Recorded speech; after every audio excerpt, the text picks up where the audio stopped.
Hi, everybody. It is Billy. I hope you're doing great. Nobody is watching right now, but you should be coming in pretty soon. I am just gonna. Hey, Jerry, how are you? Michelle Penman, how are you? I'm here. I'm here. Brian Nickens, how are you? Jerry says, "I'm not. I'm not nobody. You're not. You're not. You are a person. You are somebody." How you doing, Brian? Michelle, how are you? I still like your hair. You got your new hair going on. I like it.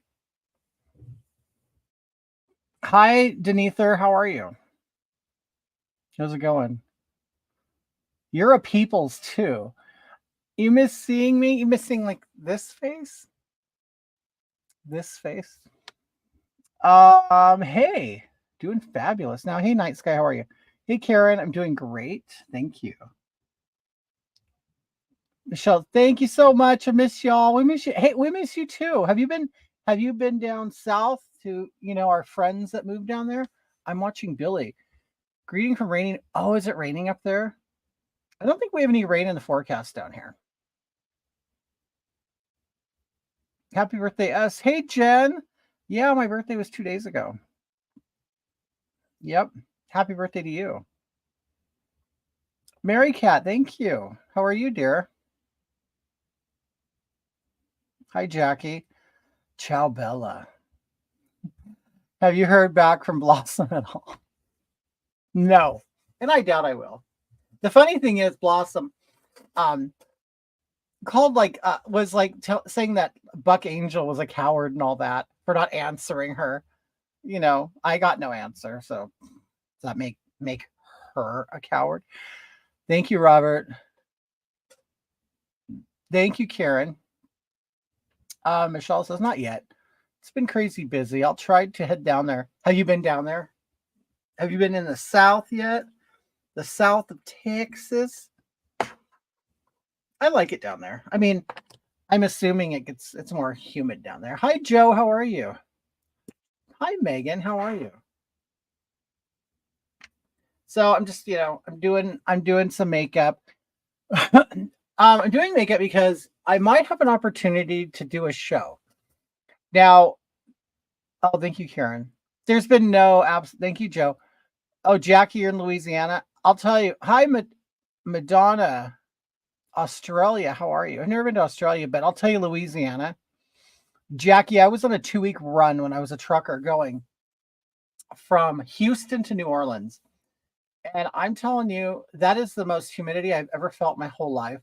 Just driving down the road, my windows were like just gathering water and it wasn't even raining. Hey, Ontario, Canada, Christine. Hi, how are you, dear? Oh, thank you. Thank you. God. It's so funny. This birthday, I turned 54. And it's like, it's not that I feel old or anything. I don't know. You just see the number getting bigger. That's all. And naturally you start thinking, well, the number's getting bigger, so I'm getting closer to death. Case Swiss, you think I look like an angel? Thank you. Hey, Georgia. Hey, San Francisco, Andrew. How are you? I really love San Francisco. I hope they, find a way of improving their bad areas because it really is a. I love San Francisco. I do, and it has such a bad rap right now, but it is pretty. I love San Francisco. Mary Cat, you think I look younger? Yeah, I don't have a filter on either. So yeah, you can see my forehead wrinkles and everything. Hmm. It's summer here in Australia and it's absolutely horrifically hot and humid. Really, I didn't know it would get humid in Australia. I guess if you live near the coast, huh? My government name is on. Yes, Michelle, it is. Michelle, one thing about you, I didn't realize your last name until like a long time after I knew you. I'm like, what is her last name?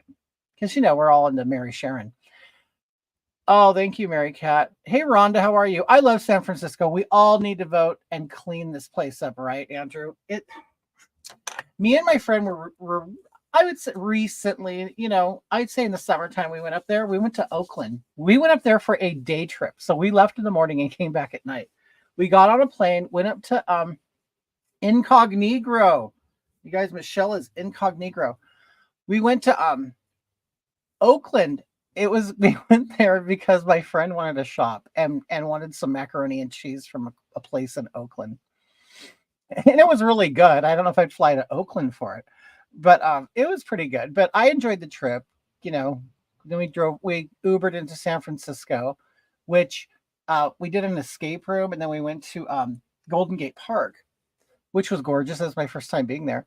But of course, everybody else was there too, so that wasn't pleasurable. But anywhere in California you go to, it's completely crowded and it ruins the experience. But anyway, yeah. But one thing is, it was a Saturday. To Uber anywhere in San Francisco took like 4 miles, took a half hour. So, LA likes to think they have horrific traffic, but San Francisco has it pretty bad. Okay, I'm putting, glue on my eyebrows. This, believe it or not, makes them stick to your skin. And then you could go over it with makeup and it will look like smooth skin if you do it right. People don't always do it right, so sometimes I can get kind of lumpy. But I do have, because I am old, my eyebrows have thinned out. So now I have thinner eyebrows and I can work with them more. Michelle, have we ever done an escape room? We went with Megan. Hi, Lisa. How are you, dear? I feel like you could do a killer George Santos impersonation. I have like such mixed feelings about this George Santos. I mean, I didn't pay attention to him. People think that all gay people, oh, well, he's gay. You didn't support him. Like, no, I don't care what he does in the bedroom. But anyway, but what I thought it was hilarious that they didn't see him coming. Like, how do you run an election and not do like opposition research and hey, I'm gonna look at this George Santos. I'm gonna get some dirt on him. No one even did it. Like, no one even bothered. The Democrats just let him sail through, even though he was a Republican. I just thought that was really, really weird. But it's funny because people are like, oh, of course, all the gays. They're like, oh, we hate him. All the, liberal gays. We hate him. I think it's hilarious. I actually think it's funny. I mean, he kind of, cheated the system. And he knew by being a fat Latino homosexual, he would be off limits to some people.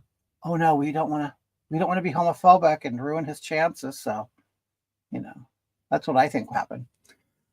Looking fresh, Hoggy. Thank you. Freshly scrubbed face. I just shaved. You look younger than 54. Thank you, dear. Did you get hit in your eye? Are you okay? Oh, wait. It's glue.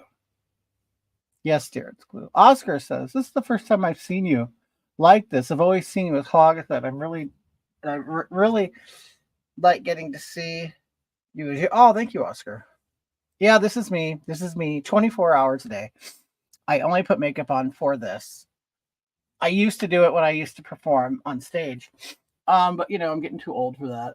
Or not too old. I'm not too old. You know what it is? The audiences and the venues are too young.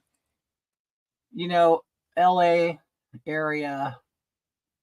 It's all about youth, acrobats, stunts, shit like that. And I don't, and frankly, being Latin really helps you, it's funny. Oh, I don't want to say too much. I'll get in trouble. They're like, well, you're not in character. You can't say those things. No, I mean, as you know, it's always been a Latin culture here in California. But as it gets more and more and more and more, that culture tends to really like itself. And you should. Who shouldn't like themselves, but they kind of, like to see their own thing over and over again. Kind of a lack of diversity in the Latin culture, as far as I'm concerned. Oh, Santos made 200K on Cameo in 24 hours. Can you believe that? You look beautiful. Oh, thank you, Angelica. Hey, DR, thank you. Billy's a handsome man. Thank you. Jason says, you're a 54-year-old man. You look good. Thank you. You're not old, Billy. Lady Bunny is still kicking. I love Lady Bunny, and I'm going to see Lady Bunny on the 20th. I have tickets to see her show. I know right when she sees me, she's going to go, oh my God, Hogatha. Because she has seen me before. And she knew who I was. Well, you and your man are hot and cute. And oh my goodness. And I'm glad to get to actually. Oh, thank you so much, dear. Mary Cat says you're still young. Hey, Lisa, how are you? Hey, DeWillis. Oh my God, DeWillis, where have you been? Me too. After you. Oh, you're going to see at Oasis? I'm going to the Catalina Club. Skincare, lots of water, no sun. I stay out of the sun. I mean, you can see that I do have some age spots up in here. I exfoliate a lot to get the dead skin off my face, moisturize a lot. I don't use anything expensive. Yes, Jared, I'm getting skinny. Can you believe it? That's the power of Ozempic. Oh my God, I have missed you. Hey Lori, how are you? Where have you been? Where you been? I've been here. I come on, I come on every once in a while. I don't think a lot of people get the notifications. Hoggy, I need your professional advice. I have a coffee. A toilet? What? Should I get a new one, or is my 2-year-old one okay? You need to get a new toilet? Well, that should last you about 20 years, shouldn't it? Lady Bunny has great political views. I'll tell you what I love about Bunny. Bunny is not a cult member or loyal to a party. Bunny knows we're all purple. We're different shades of purple. What else? But Bunny also has to walk a tightrope, because the second that community thinks that you're a Nazi, they will completely cancel you. So Bunny is brave. He gets out there and says what he wants, but sometimes has to then be quiet about things, and he's selective. So, I mean, I respect him for that. I get it. You got to put food on the table. And, single man. So, I've looked for you. Are you feeling good? I am. You know what? You guys, after my Hoggy, you look great. Ever since your birthday, you've just been shedding the years. You know what it is? Maybe Ozempic makes you look younger too. But I keep looking at myself. People say, oh, you get facial wasting. I will say that I am not happy with something that's happening right in here. I'm losing fat right in there. So I'm getting it's caving in right there, which isn't good for makeup, But, maybe I'll lose more weight everywhere else, and then I'll have like chiseled cheekbones again. And I'm already getting my jaw definition back. Hi, Chelsea. Hi, Mike. Does Hoggy like to roast hog on Christmas? I would love it. I am all about digging a pit and putting a hog in there. You know what? I can say I do have good skin. I mean, and I'm lucky. I'm lucky for that. Because I'll tell you, I don't do a whole lot to care for it. I don't buy a bunch of shit. I don't do a religious, skincare treatment or anything. Oh no, I just drink. I think it's more noticeable on me because I'm a man. I think most men don't necessarily take care of their skin. And I get it. I mean, they're working guys and they're out there working and busting their ass. And they're in the men typically work, they're the ones who work in the sun. They work in the elements and the cold wind. I mean, come on, we don't see many broads out there doing it. But I just don't think they're not into their skin. So when a man takes care of their skin, I think you could really see it. At 31 and get facial wasting already. Weight loss does that a bit. Yeah, but thank you, Angelica. Really? You lost 50 pounds on what's tears? What is that? Pediodermal threads and fillers save my face. You know what? Are those the threads that I've seen them? They'll put like in like the wrinkles right up here, and then it seems like it disappears. I'm 31. I get okay. Me too. I don't go on the sun and wear makeup every day. I drink lots of water. I just turn. Yeah, Mary. It's not, and you probably look great. I mean, you have a little picture. You don't look like a 67-year-old woman from here, but really, I think it's like minimal skincare. And you know what? And honestly, I don't have Mongiorno. Okay, which is okay. It's the same. It's sort of like the Ozempic, right? Honka man. Thank you, Chris. So now I'm just gonna powder over that glue. What it does is kind of like a spackle on a wall. It'll fill in the cracks between the hair. And it'll stick to the glue, and hopefully you won't see them when I put the makeup on. I'm 68. Eat well, drink water, and fresh air. No sun. Hey, Bridget, how are you? Yeah, in moisture, people think like all the moisture goes on the outside. No, it doesn't. The moisture comes from the inside, and you need products to sort of kind of create like a film or a layer on your skin. It will kind of hold the moisture in longer. But I'm telling you, I went to school to be an esthetician, which is all skincare, makeup. 20 years later, I went and got a full cosmetology license, which I hated being a cosmetologist. That's why I stopped. But yeah, while I was in there, I learned a lot of stuff. A lot of skincare shit is hype. That's one of the first things I learned the first day of school was, cosmetology, beauty, whatever. It's all a business. That's all it is. And a business relies on new customers. It relies on problems. It relies on you fixing problems. And it's, you don't want people to have good skin when you're an esthetician or a dermatologist. So, you sell them stuff, you sell them procedures. I hate doing hair as well. So itchy. I hated it because once I started doing it, it was a dream of mine that I no longer had. I wasn't no longer that flamboyant 19-year-old homosexual. I was a 40-year-old worn down man. And I just couldn't take the salon setting. I couldn't. Stephanie's the same. Hey there, Brits Adam. How are you? I'm going to start school in February to learn to wax. Oh, so you could do just like classes in specific tasks, like you're not going to get a license, or do they offer a license in waxing? Okay, this is my color. It's called Female Fair. It's very hard to find now because I think they got rid of the name Female Fair. You got two bad things going on there. Okay, hold on. Let me slap this on real quick.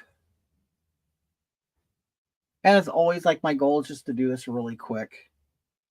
Because if I can't, I have to find a quick and easy thing for me to do, or I'll not do it.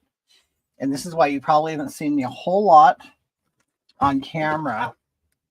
On camera, yes, that's Mark back there. Yo. He's Mark today, not Marquina. Plastic surgeons say no to do threads. Why is that? Thanks for reminding me to. Yes, and I'll tell you. Good evening. How was your birthday? My birthday was good. I liked it. We kind of celebrated days before it, but even the day of, it was nice. I'm 40 and stressed, so eek. They used to make me teach a waxing class. Alcohol dehydrates your body, including the skin. That's right, Billy Dean. And this happens every time you drink. When you drink, dehydrating or diuretic effect of alcohol. And also, dehydrolyze yourself. Caffeine is a diuretic as well. It makes you piss. I do have a TikTok. My latest one got canceled as usual. I'll give you my new one in a second. Well, it's kind of like an old one that was reactivated. It's almost like they forgot and they go, "Oh, we'll just start this one up again." But I don't have 1,000 followers, and you have to have 1,000 followers to go live. I would like to go live on TikTok again. It's fun, and for some reason, people are very generous there. They just love to throw you pennies. So let me see what my TikTok is. Yeah, I'd love to get back up to 1,000 so I can go live again. TikTok. I am on TikTok. It is at Hogatha 64. You probably can't see it. There we go. Hogatha 64. I only have 66 followers right now. Once I get 1,000, I'll go live. He's looking great. Thank you, Lori. I need to have my sexy, gorgeous hog on TikTok. Billy Dean says hi. Hey, gorgeous. Billy Dean, you're going to take my man away. I'm still looking forward to hitting. We should hang out with him and go to Laughlin. I know. We need to go to Laughlin. And drive that awesome Razor he's got. Billy has a Razor? Yeah. Ashley Ann. You guys, that's my niece. Ashley. Hi, Ashley. How's you doing? I saw your Santa Claus pics with the kids. It's cute. Lisa says, hey, Mark. Hey. How you use? How you with girl? Hey, girl. Hey, girl. Look at, I have no eyebrows, huh? How do you not have 1,000 followers? Well, Rick, it's because I've had at least five different TikTok accounts. So what happens is I've had 67,000 and they get lost. All of a sudden they'll drop my account and stuff. Billy Dean says it's a 4-seater Razor, Mark. Holy sheep shit. So I'm the size of 2 men. So there's enough room for all 3 of us. Yeah, I used to have a lot of people on TikTok, and then I don't know, after that first run, TikTok has really been on my ass, and I just don't seem to be able to grow the way I do. I'm doing the best I can, and they came out so good. Hey, Ashley, Grandma said you're going to be down here, and you guys were going to go shopping. I might want to hang out. They want to go to Mark. They're doing they're going to the Mattel warehouse store. The one, it's over in Tippecanoe. Okay, for toys? Yeah, because they now have a litter of kids. I would go if they sold gun parts. And then they're going to go to Crazy Boss, I guess. Well, that might be fun. Yeah. Okay, so I'm just putting on my powder. I'm not my powder. Oh, that's so much work. Hi, Billy. Hey, Mark. Hey, Meg. How are you? You'd have more if you. I know. I keep getting kicked off, and it's not because I'm really doing anything wrong. I love when everybody gets so pressed on your lives on TikTok. No one understands what comedy is. I know. It's like nobody wants to laugh. How's Moshi doing? Moshi's doing great. Come here, Moshi. Moshi, come here. Here's your baby. See, there's the little baby right there. There's the Moshi. Come here, Moshi. Oh, I thought he had a red rocket, but no. There's the Moshi. Moshi. He's a little Oh no, don't get my makeup off. He's a little baby. Oh, that's my baby boy. Baby. That's my baby. Moshi. Moshi, look. Oh, I'm so cute. I'm adorable little baby. Okay. All right, get out of here.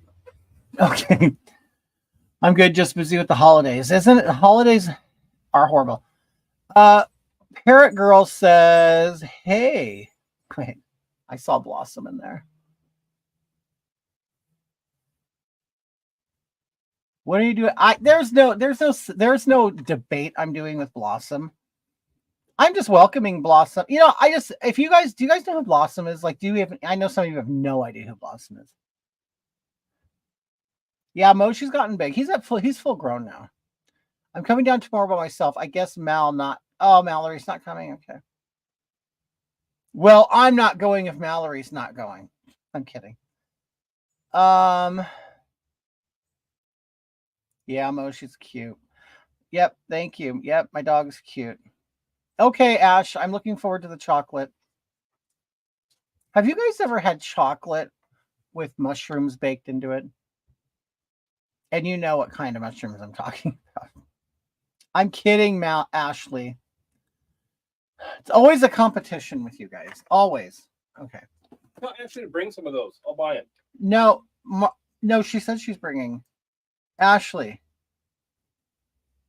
Mark says, he can compensate you.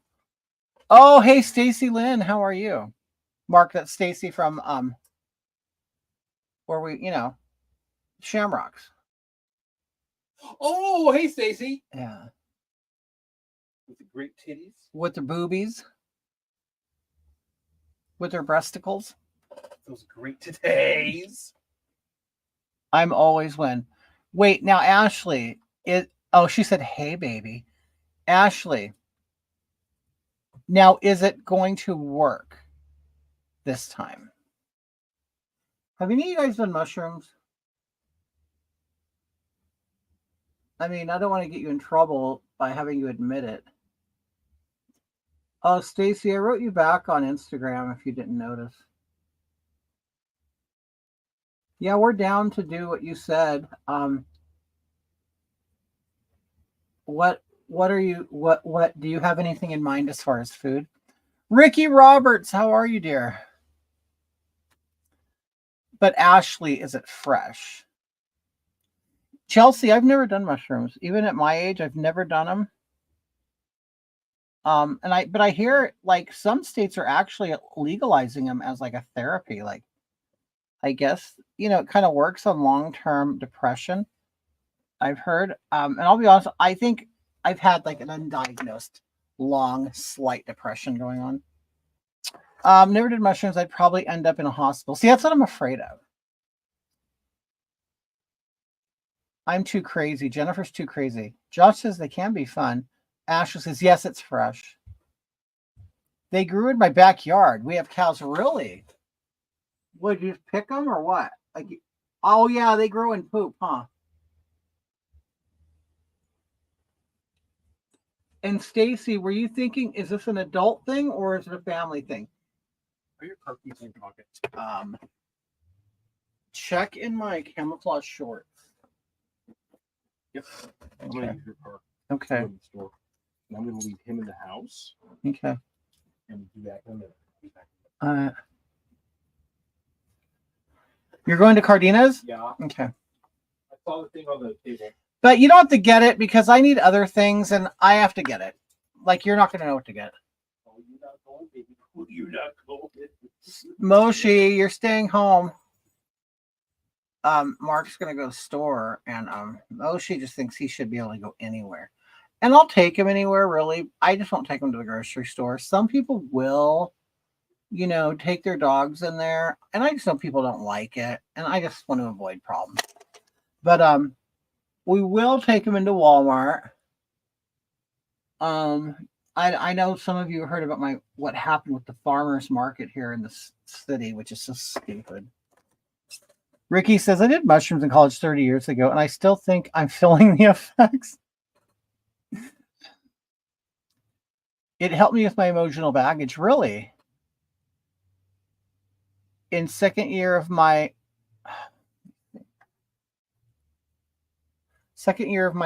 uni, my housemate was growing mushroom. It's at university. He was vile. Oh, back knee. He had back knee. Clearer than the farmer's market. Right, yeah. My boy loves to look at tools at Home Depot. Oh, your puppy dog. I want you to do my makeup. Do you want to look like a drag queen, actually?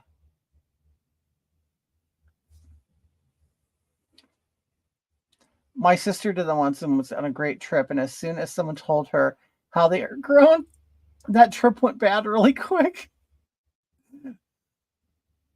Don't just pig out. Mushrooms are fun. They make me fart a lot. Like, is it gonna bother? Like, I'm in my 50s. So, okay, so I'm 54. I'm like, I'm halfway through my life. Well, more. Hardly anybody lives to be 100.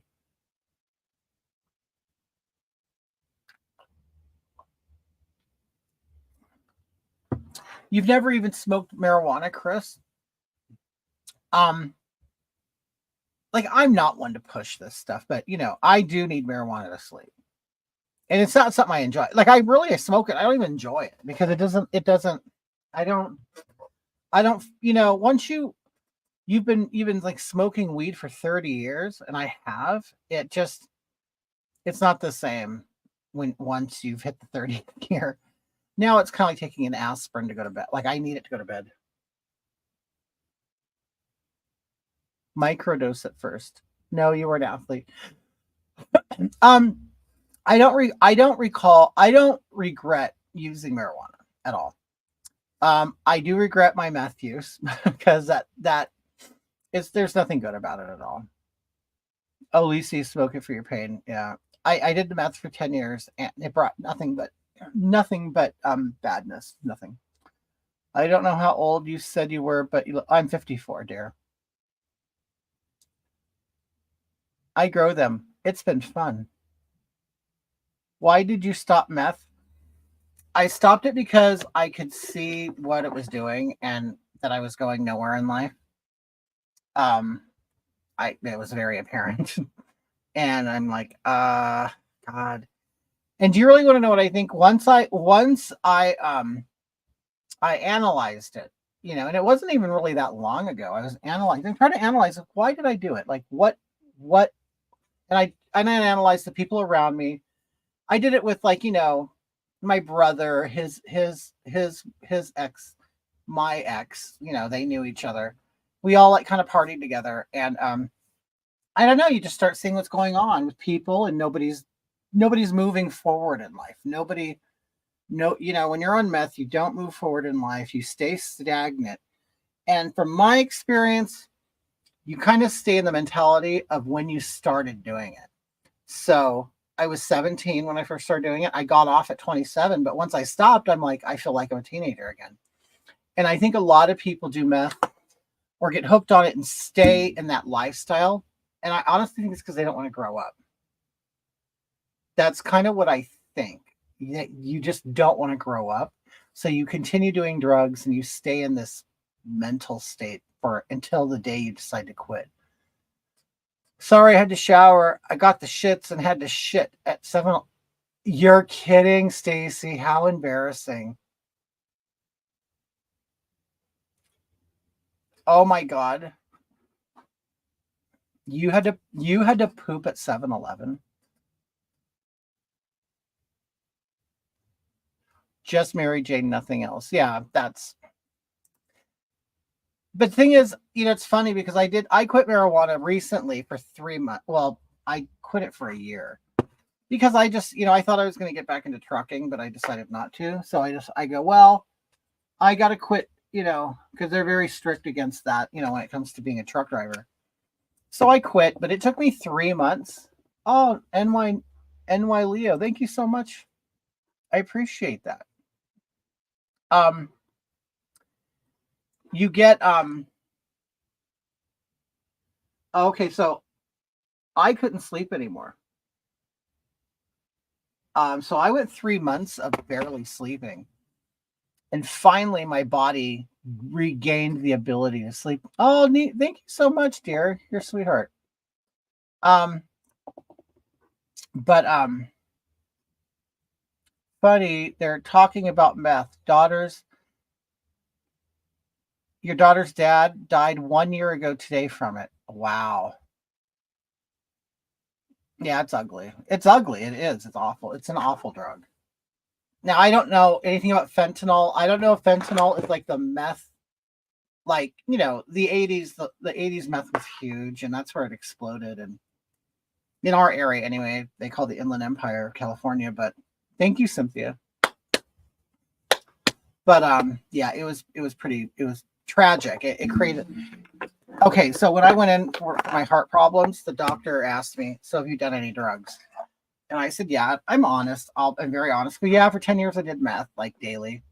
and he goes, "Were you raised around here?" Which is, yeah.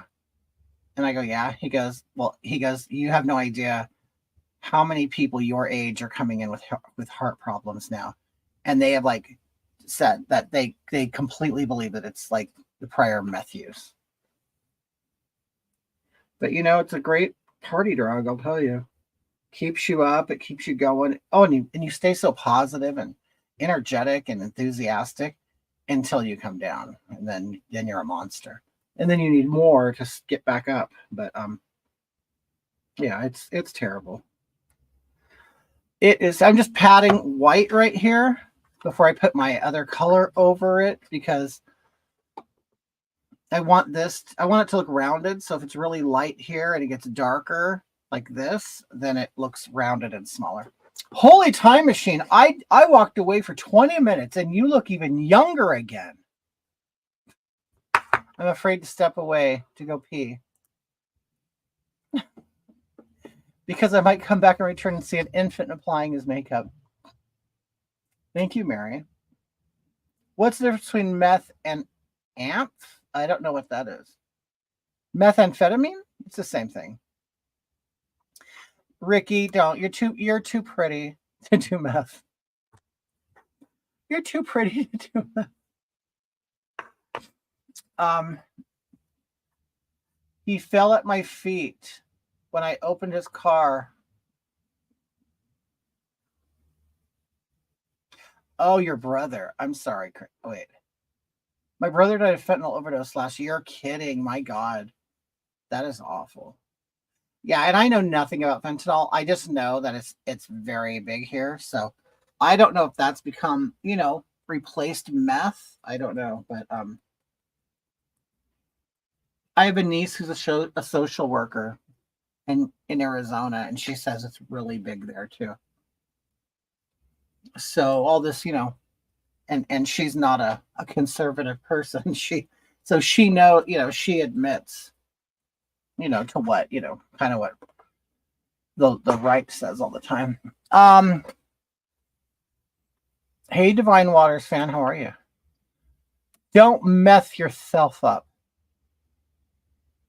I don't, Parrot Girl, thank you. I don't have a skincare routine. I don't even wash my face every day. But when I do, I'll exfoliate, moisturize. I don't do toner because that's like to alcohol, and it will, and if you put like an alcohol on your face, if you put anything on your face to dry it, your skin will say, "Oh shit, I need to put more oil." And oil is not moisture. Oil is like kind of like a protective layer. Moisture and oil are two different things. Moisture is water, oil isn't. Hi, Monica. I've been here. Granted, I have not been here regularly, but I've been here. Okay, so I kind of have this idea for my new eye, and I kind of not a new eye. I guess I'm trying to think of a fast, effective way to do my eyeliner to change the shape of my eyes and also aid in the eyeshadow, but to change the shape of it. So I've been looking at online, I've been looking at makeup and stuff, and I'm thinking, well, I wonder if I could do this. So my idea was to just take a black eyeliner and create my eye crease and my eye shape, and then smudge it out, and then see what happens. What about shrooms? I've done shrooms once. I don't know about their effectiveness because I really didn't get much off of it. It's almost like I felt a little kind of a relaxation, but I don't think that they were effective. I use soap and water occasionally. I do too. I'll just use I won't put a bar on my face, but like say I'm in the shower and I'll lather up, and I'll kind of take the lather and I'll do that. But I don't do a lot. I don't put a lot of chemicals or soaps on my face. If I do, it's very diluted. But honestly, like warm water and a washcloth does wonders. It just does. People are looking for a magic in a bottle, and there is no magic in a bottle. Now there's magic at the doctor's office, but not in Ulta, not at Sephora, none of that shit. It's all cosmetic. And anybody who just has a license in cosmetology, they don't have a license to really do something that's going to create a significant change in your face. Because a cosmetology license and even an esthetician license, they only allow you to go so far into the layers of skin. Like, you're technically not even supposed to poke it with a needle. But if you work under the license of a dermatologist, you can. That's why people who work in dermatology office, they can do lancing. They could like get out boils and cysts and things that require you to poke the skin. They can do that under a doctor's license, but not under their own. Wait, what about retinol? I think that stuff works. I sent you a video on Instagram of junkies being filmed with a drone. No way. What? I gotta look at that. We have junkies everywhere here. Like, we'll go down the street and they're just there. There's like apartments down the street. They have like dining room chairs on the sidewalk and they just hang out there. Like, what's so great? This place is a shithole. Like, why do you want to be outside? I mean, I live in a nice area of the city, but once you get out of it, you're like, oh, it's like driving out of the area, and then you drive out and it's like the Michael Jackson Thriller video. With the zombies out walking. It's just, I laugh at it. It's sad as hell, but I have to find some kind of pleasure or I'll die. Okay, wait. So I'm basically going to create, okay. Extend, this. Okay.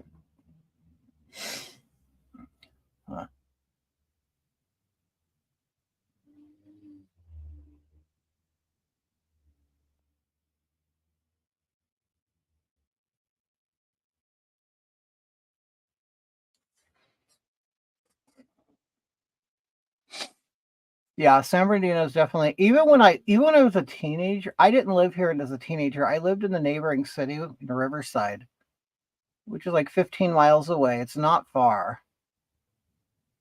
And we used to drive here for drugs in the 80s, so it's always been pretty yep, Pink Pig. It's been a rough town since I've been a teenager, and it's just gotten worse. So this town has been in this state for at least 30 years. At least 30 years. Okay. Zen Brown, thank you.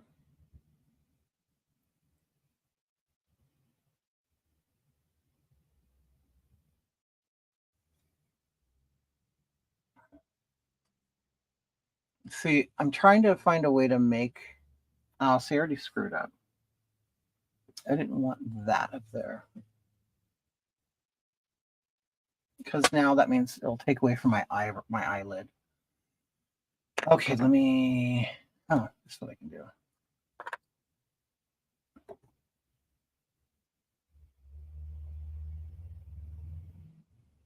There, let's make it disappear. Okay. Will you ever go back to that farmer's market again? Do you know what? They had a Christmas tree lighting ceremony there. And okay, so the director of Parks and Rec invited me to go. She goes, I would love to meet you. Like, I'm like, why the hell does she want to meet me? It's funny. Maybe she enjoyed my email. But how was your birthday? It was great. Went out to dinner like days before. Norma Perez. I haven't seen you in a long time. You've probably never seen me look like this, have you? You haven't seen me in a while. Norma Perez. I'll never forget Norma Perez. Norma Perez used to be a hater. But then a lot of you used to be haters. But anyway. But me and Norma, we patched things up, became the best of friends. We attended each other's children's weddings. But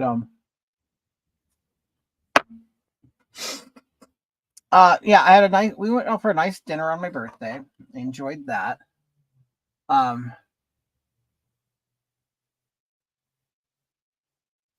what am I doing here? Okay, I want to do this. Okay, all that will be black.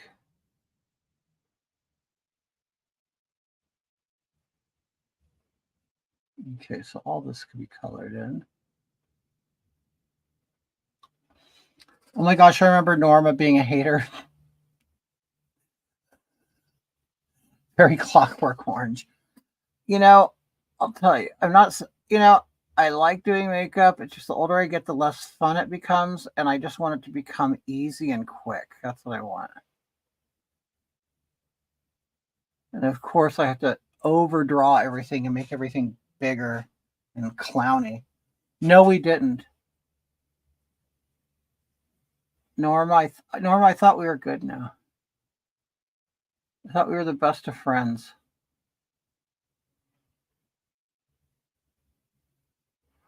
Well, I guess not, Norma, huh?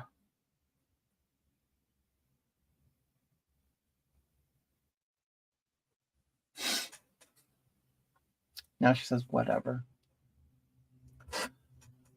Hello, GB. What's that?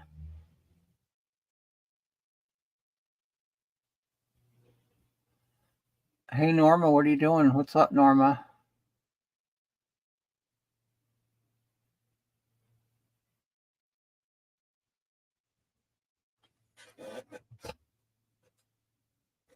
She said, whatever. Whatever.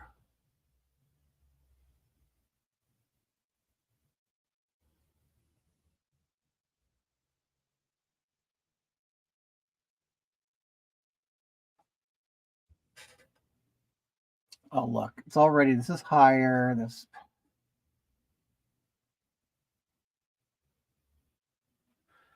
Hey, you guys see my, where I'm all, taste the biscuit. Taste the goodness, that's the biscuit. Taste the honey sauce.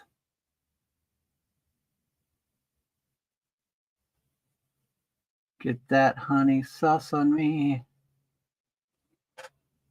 I don't like the way it mixes with my mac and cheese. Oh, that broke. It's a very soft pencil. Hey, Billy. Hey, lady. That song has now been stuck in my head since you're live. Do you know? And that thing is old. That's been on the internet a long time. I guess we're just noticing it, huh? Because I went and looked for it. I found a karaoke version of this. Taste the goodness of the biscuit. Aren't you moist like mac and cheese? Macaroni in a pot. That's how moist I am. Macaroni in a pot.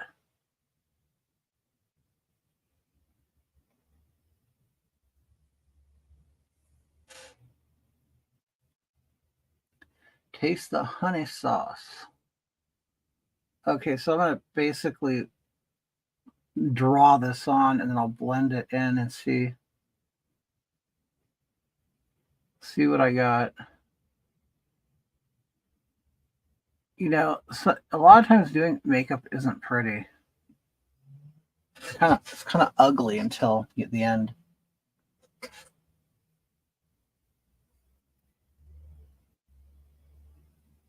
Taste the biscuit. How are you, Marquina? We're doing good. Marquina right now is at the market doing some shopping. Looking for something for dinner. I want to make some pozole, which is like a soup. So I gotta get the ingredients for that. We were recently at my friend Mario's house and he made it. He made it with turkey. I'd never had turkey pozole. It was really good. I've been a fan since I stumbled upon you in TikTok 2 years ago. Thank you, Jerry. I want to get back on TikTok. I do. I like TikTok. A lot of people don't like it. I like it. People are generous to me on TikTok.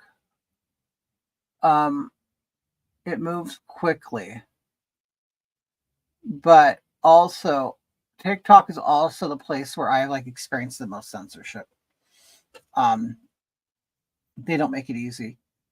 Where's Mario been? Mario has like been banned off of everything, and he's just kind of just sick of the whole thing. It's like he's tired of constantly, creating new accounts, trying to get the followers back. And it's hard.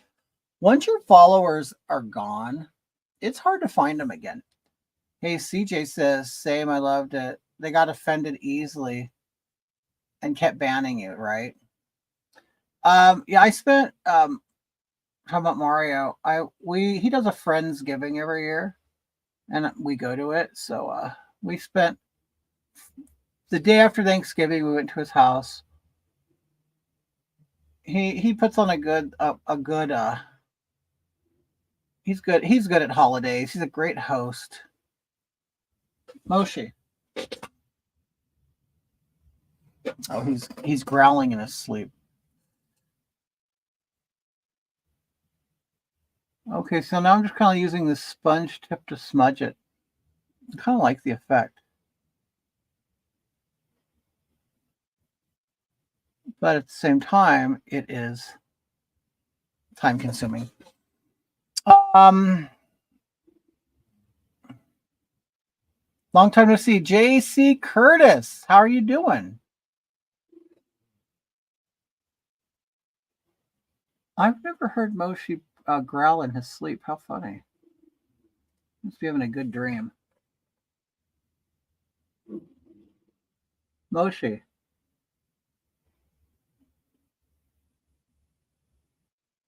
So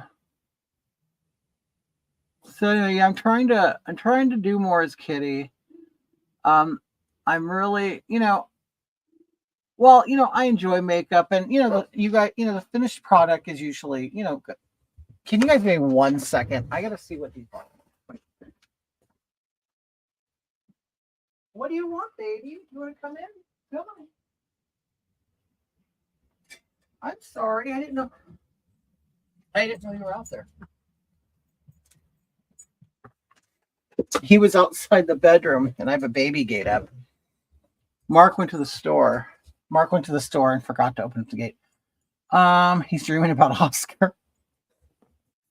Good, thanks. Hope you're doing well, looking healthy. Thank you. I am. I'm doing very healthy. In fact, my cardiologist says, you're doing great. I don't, I was going every 3 months to go see him.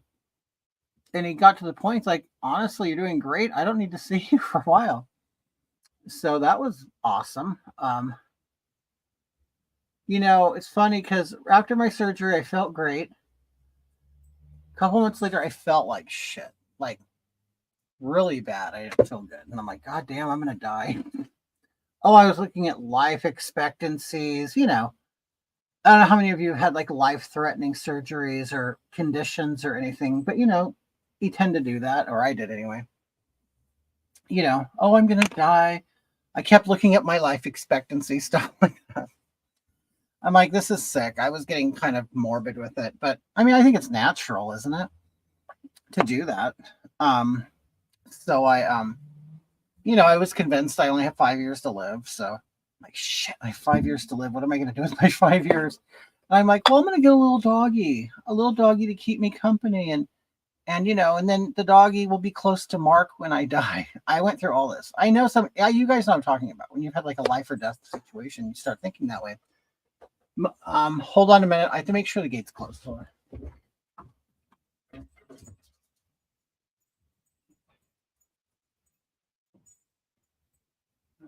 Moshi, you're going to stay in the house. Okay. You stay in the house. I don't want you outside. Okay, sorry. I had massive blood loss in 2009. Almost died. Yeah. So I think it's practical to start thinking about your death, you know, and you start thinking about the people you're going to leave behind. So I was going through that and I'm like, I want a little dog to keep me company until I die. And then I go, well, and then plus it'll be something for Mark to comfort Mark. I thought it was a responsible thing to do. But then I get on this new medicine, Entresto, which has been a godsend for me. And my heart was at 5%, and now I'm at 50. And you could really feel that. I now, I no longer want to sit around and do nothing. Because when your heart is bad, you really have no energy. You have like no energy to do anything. And it sucks. Like it's literally like you have a drained battery.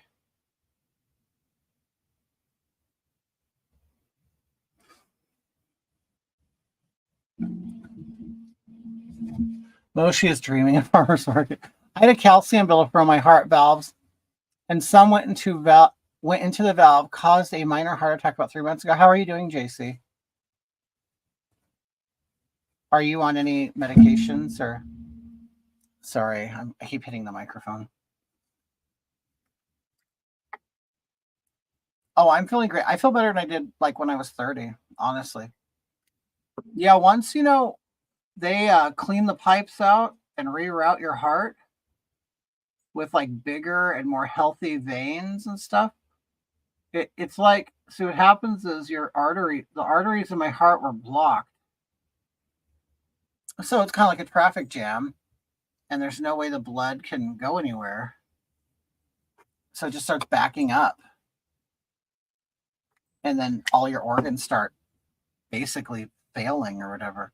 Like I was retaining a ton of water in my lungs. So it felt like I had water in my lungs, which I did. And when I would talk, you could hear gurgling, like there was water all the way up to here. But that's why they give you diuretics, so you pee a lot. But I'm good now. Everything's working again, so, and better than it was. I mean, because you don't all of a sudden just get a heart blockage. It takes time. So before it fails, it's slowing down. And, you could be losing energy. You could be tired. And, naturally you're thinking, oh, I'm just getting old. Well, no. Yeah, you are getting old, but you're also getting blocked up too. So, no, honestly, yeah, you guys should go get your heart checked. Especially any of you like past drug users.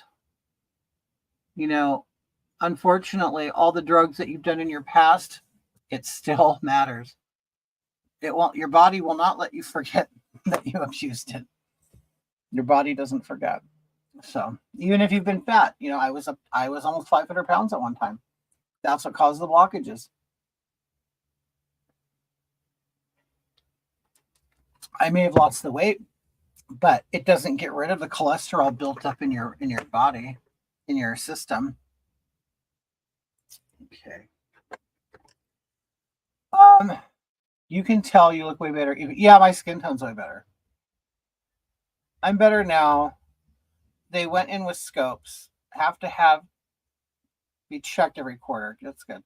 I'm on medication that requires me to have a heart check every year. Well, you better get that check,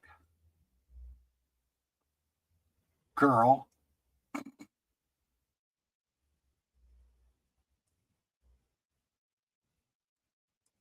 Oh, I don't know. I don't know who watches me on here, but okay, so I might have an opportunity coming up. I posted on Instagram to be on a debate show, and it would require 2 more conservative drag queens, because the way this show does it is they split you up, liberal, conservative, but we're all different. We're all different. We all have, believe in some things or others. I know we're not all 100% one thing, but if you fall right of the center, let me know if you're, like I said, a performer and are interested in being on a show. But, that also means people are going to know what your political beliefs are. And, not everybody is in the position to be so honest. I know many people who lie about what they believe so they don't lose their paycheck. So, if you don't have much to lose, you know, you could be on a show and it's not set in concrete. We're trying to get it together. So, uh, lady, yes, that is one we're trying to make it happen. Well, because we noticed, I noticed it's something I'm trying to make happen. And Mario, um, they have hit trans, they've hit gays, they've hit lesbians, hit everybody. They have now hit drag queens. So I'm sure it'd be a fun and entertaining show. Drag queens, when they're in their makeup anyway, tend to be characters and perform and say things, that they wouldn't say out of drag. So Blossom is a bully. That's why I've kind of been yanking her chain because she is a bully. I need to ask you something very important. Can I inbox you later, please? Yeah. Shout out to Chris.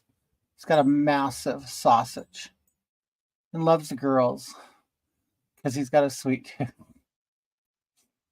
So I quit amphetamines abuse after 26 years. My biggest concern is the condition of my heart. What was the most the symptom I had? Well, I was at work and I was running upstairs and I got up there and all of a sudden I couldn't breathe. I'm like, oh my God. And it was as if I was very tired, sweaty. And within a minute it was gone. So I went back to work. But it started affecting my breathing. I got a little bit of a tension, like pain right in here. So that's that. So don't ignore it. I ignored it. I'm off to bed now. It's late. All right, dear. We'll see you later, lady. Hi, Asa Wolf. How are you? Okay, now I'm gonna make a bigger eyelid.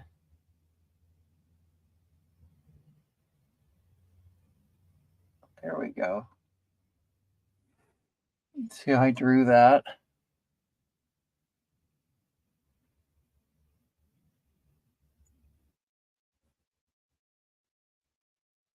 There. Northern Ireland, how are you? Lucy. It's so funny. I went most of my life being told I'm part Irish. It ends up I'm actually Scottish. After doing the ancestry DNA, I'm actually more Scottish. Never do it.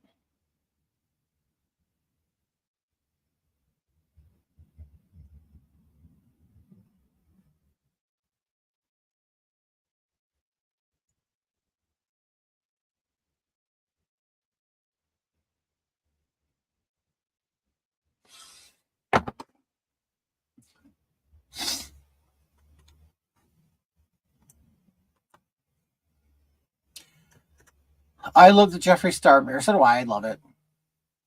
Jerry said Jubilee. That is the idea. Now it's like I said, I haven't been contacted by anybody, but we are trying to make it happen.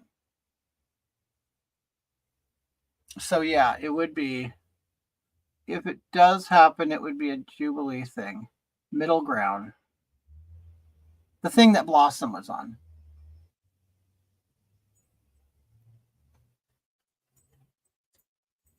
I'm Scottish too. That strong, tough people.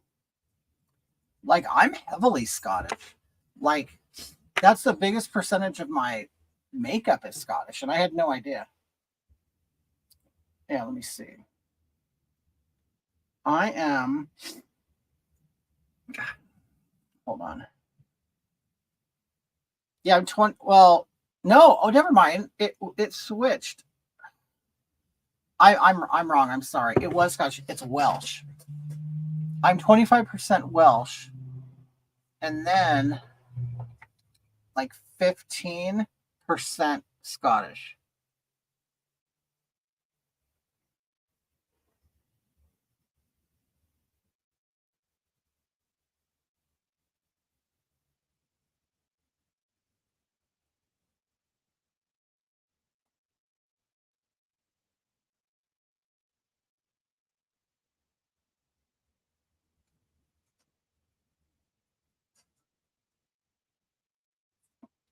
They've been trying to cancel Jeffree Star because he's yeah. I mean, there's a lot of the gays they've turned on him because they were told to. Something I hate. It's so funny. It's about the gay community. Oh, we're so strong. No, you're not. You all follow each other. Yeah, it's so funny. I've never taken much pride in the gay community, even though I'm gay.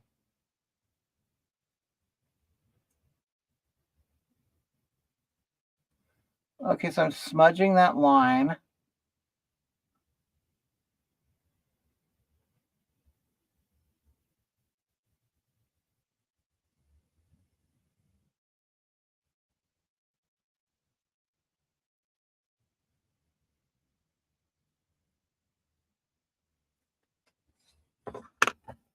I'm 43% German and Japanese. No shit. My husband is having a pacemaker. Oh, you know what? That was a consideration. The doctors thought that I would need a pacemaker. But they've changed that. I don't need it now. Yeah, I'm 25% Welsh, 16% Scottish, 15% Portuguese, then the 14% Northern European. I guess they haven't decided what I am yet. And 11% Swedish, 7% Irish, and 6% German. I always thought I had more German blood in me, but no. Same thing happened to me with my heart, but instead I had a heart oblation. They burnt your heart. I think I need a defibrillator now. My grandma is German and grandpa's Scottish. What do you think about women who watch gay porn? Is it weird? Well, it depends on how you look at it, I guess. Hold on, you guys. I have to make sure Moshi don't go outside. Here, you know what? I will. Let me leave you with this video. Hold on. So you guys can understand what I'm talking about. Blossom. Here we go. And I'll be right back. I just have to make transformer when she's speaking. Not that. Hold on. I have to make sure Moshi doesn't go out the gate real quick.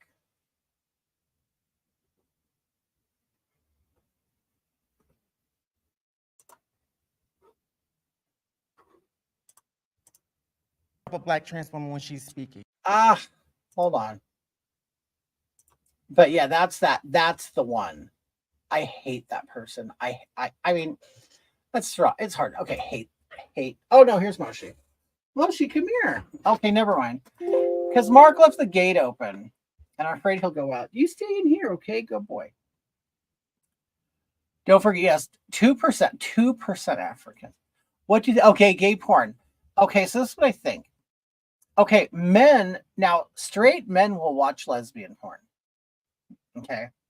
So is it any weirder? I don't know that a woman watches gay porn of men, because I mean, some gay porn is very. I know it's hard to believe it, but kind of masculine. Like, I mean, it's two guys going at it. Now, yeah, it's gay, but they're not necessarily sissy guys. I mean, they have some built, good-looking guys, and some, depending on what you want. But I don't know.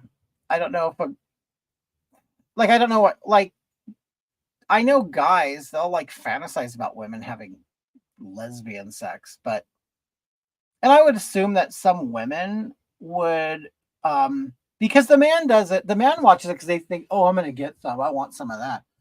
And guys are always thinking that they're better than what they are.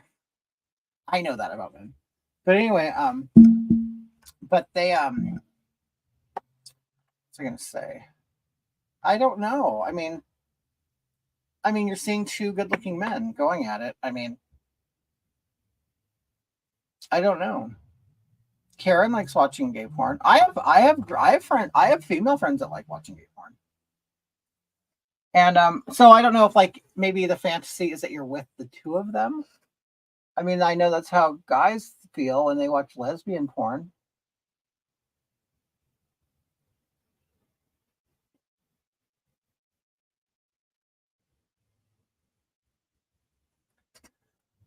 Okay, so now I'm just kind of filling everything with this white. That is like all that. I'm gonna try to make this part of my eyelid, and then I'll put glitter on it and stuff. I'm gonna wear my gray wig. I kind of like wearing the gray wig. But yeah, I do have female friends that do like, and they're heterosexual. They like watching gay porn.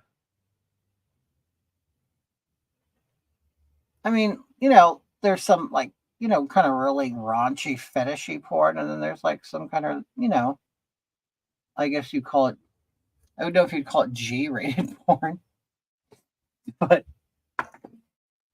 I don't know. It's so funny when I was a kid. I'll admit, I've watched porn from I was a kid. I came across my dad's porn stash. Thank you, Laura. How you doing? I came across my dad's porn stash when I was quite young. Me and my brother did. So we have watched porn since a very young age. And I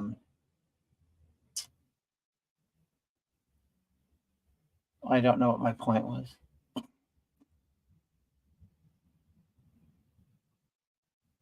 Yeah, I'm not saying it like it's a good thing.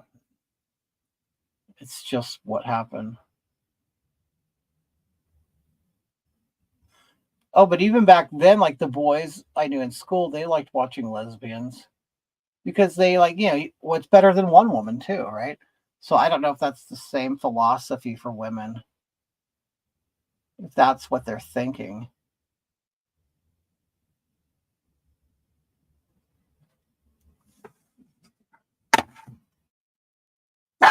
Rex says, looking real sweet there, Hoggy. Thank you.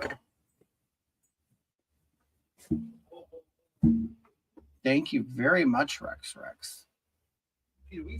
I do still plan on doing, I'm going to do a seance. I'm going to do a seance for Huge Ass. Now, when I put my eyelashes on, see, the problem is I'm trying to make this part of my eyelid, and we clearly can see it's not because my eye is right here. But when I put my big eyelashes on, it should cover that. The thing with drag is it's all, if you look at it hard enough, you're going to see the flaws. You're going to see the real lines on the face.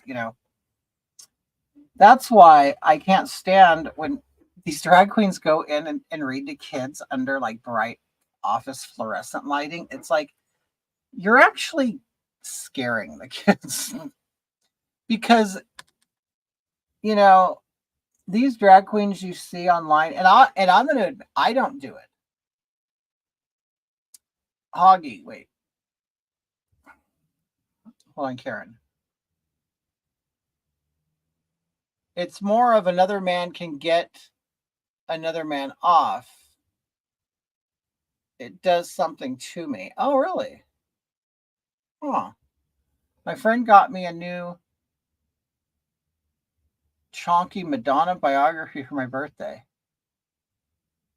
I had this one goes in deep. Oh, really? In her plastic surgery. That'd be interesting. Came across my stepdad reading material. Okay. once, lol. The stuff I read was pretty gross, like incest type stuff. Oh my god. Yeah, there's like there used to be a lot of magazines kids could see. Porn magazines. Hustler, Playboy, Penthouse, Cherry, all kinds. I mean, these are like the straight ones, but then there was one in there I remember you could read stories, and it was called Beaver Hunt. That was funny. We used to laugh at that. Um, Beaver Hunt.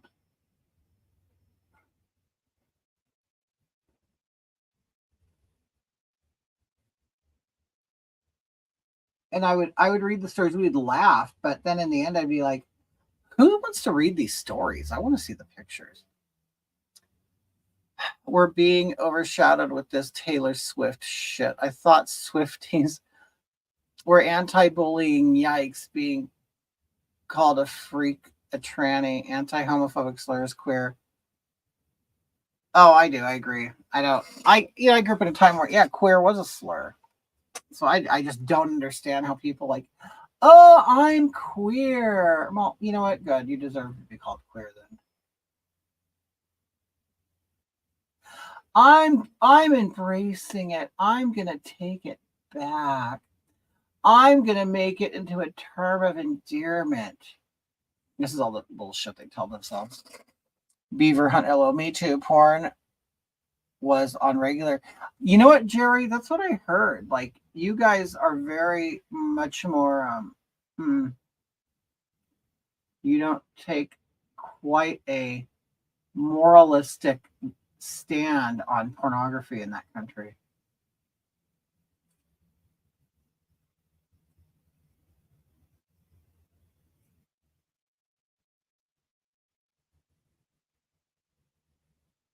Okay, I'm already spending too much time on this, more than I wanted to.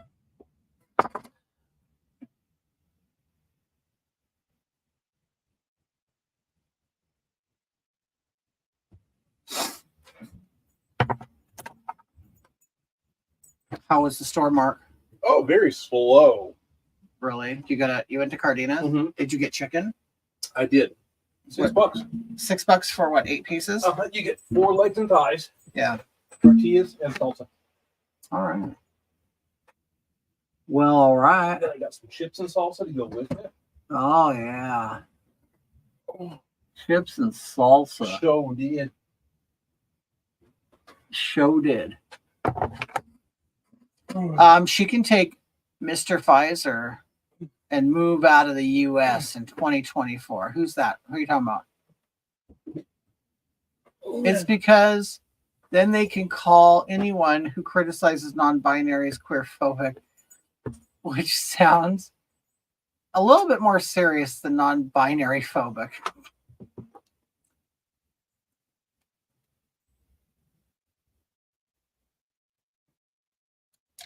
Rex says, I've always wondered if straight guys got off on 2 girls together because of the thought that if they were so horny to each other, to do each other, then just imagine how hot. Right. Well, the guy's going to watch it. He naturally thinks that the girls are going to want him.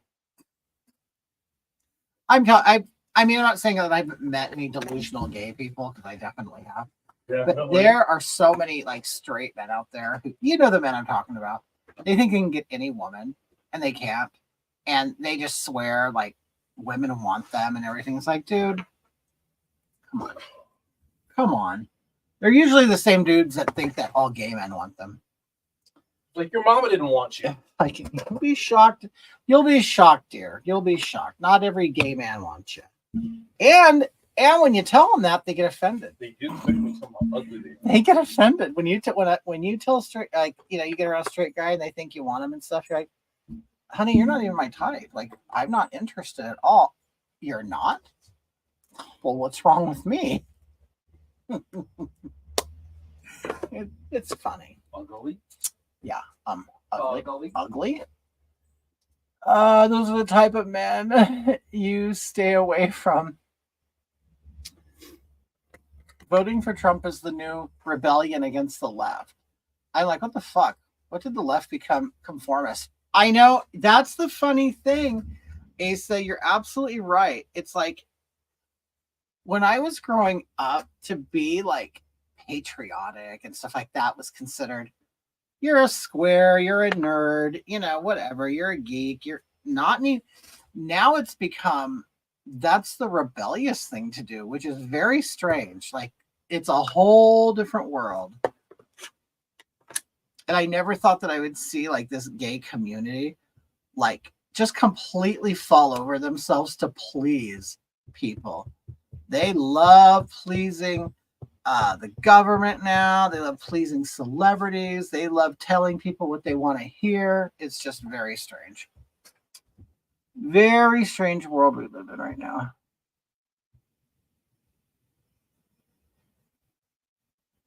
Okay, now I'm kind of redrawing my nose. Populism is the new punk rock, right? Have you heard from the guy who had the CPAP machine in the cabin since? Oh my God. Matt. Yeah. No, we're not going to talk to him anymore. No, he pissed Mark off. No, but I guess he's been like mutual friends that he has with Mark. They've said, "Oh, Matt's talking shit about you," and it's like, "Oh my God, these guys." I don't know. He'll regret it. He has no friends.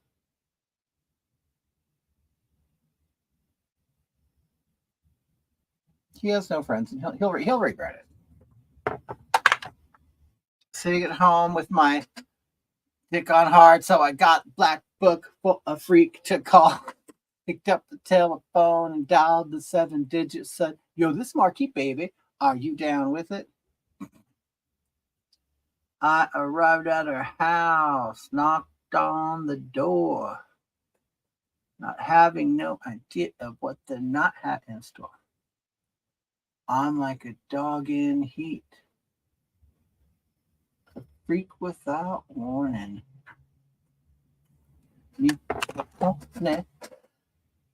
Yes, his name was Matt. Such a rude person. Like, how the hell do you?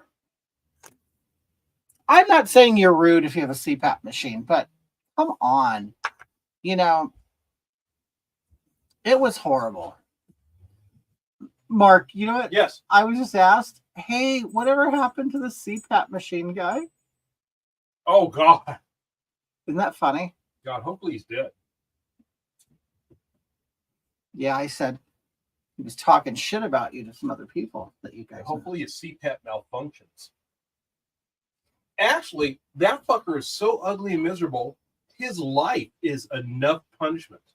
Well, yeah, you don't want him to die. I was only nice to him because I thought he was ugly, fat, and disgusting and lonely. I was trying to be a good person. You are, Mark. But I'm stupid. Mark, you know what? You really put yourself out there. You know? You do. You're a good person. I mean, if that reinforces there's no reason to be friends with ugly motherfuckers. There's just no reason for it. Yeah, Mark. Thoughts on Javier Miley? Who's that? I remember you said missionary and he likes to kiss. Yes, he gets hookers. And he says he makes love to them and he only does missionary style and because he wants to make out with them. Hey, Hogatha, I grew up in the punk scene, but today I'd be considered right-leaning. I found you a while back when you went viral. I like you because you're like the old gay guys I grew up around.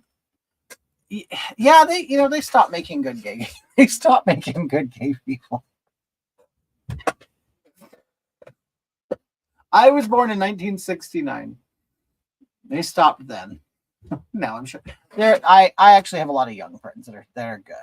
It's so funny because people, millennials and even Gen Z, they get this bad rap because a lot of them are assholes. But most of my friends are millennials, and I have a few Gen Z friends.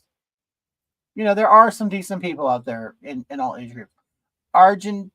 Argentinian leader who called. Oh, is he the dude with the hair? Oh, he's cool. I like him. Sometimes it's worth being friends with manky people just so that you learn how manky and stanky their lives really are. Plus, you're the pretty one.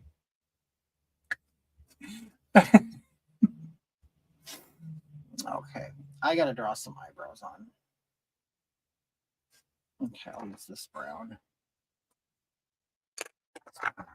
The last one I went to, the last content I did with that blonde hair, I sit there and I'll study it, and I'm like, my God, my eyebrows are way too high. Like they look like, I mean, I like a higher arch, but these went way up, and it was ridiculous.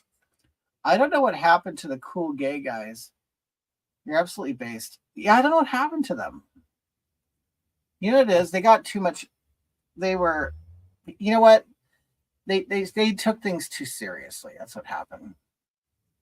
Okay. They started taking everything too seriously. They're too butthurt. I mean, I admit, it's not easy. It's not always it's not always easy. It's not always easy being a big homo, but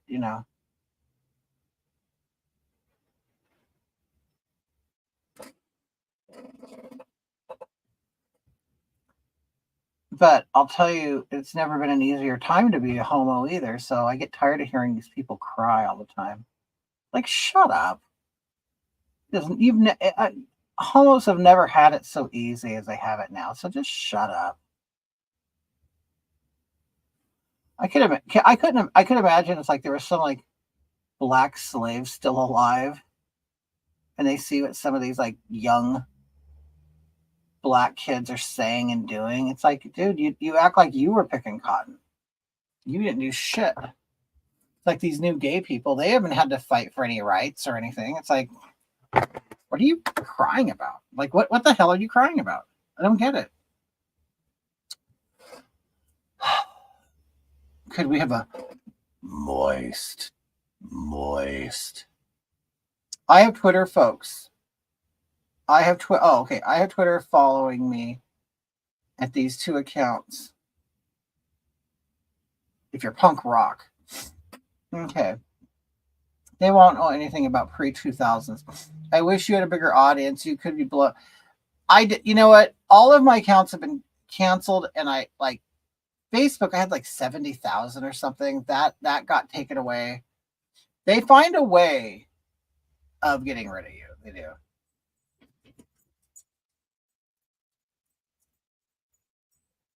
Okay, hold on. Let me do this eyebrow real quick.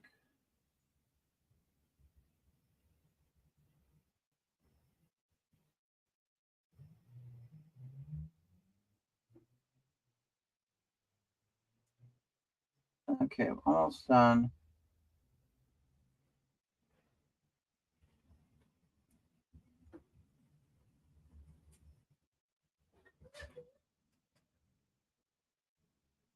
Okay. Me and Mark, we are going on it's not a dinner cruise. It's a harbor light cruise in Newport Beach, California. People who live there, they decorate their yachts and their homes and stuff, and then people, go by on other boats and they look at it all. We're going to be doing that in a couple days. Twitter hates it when I hit 5,000. Cadillac Tramps, punk rock, and the OC was so fun. They don't have to fight Fauci. Yeah, Fauci kind of disappeared, didn't he? Whatever happened to Dr. Fauci?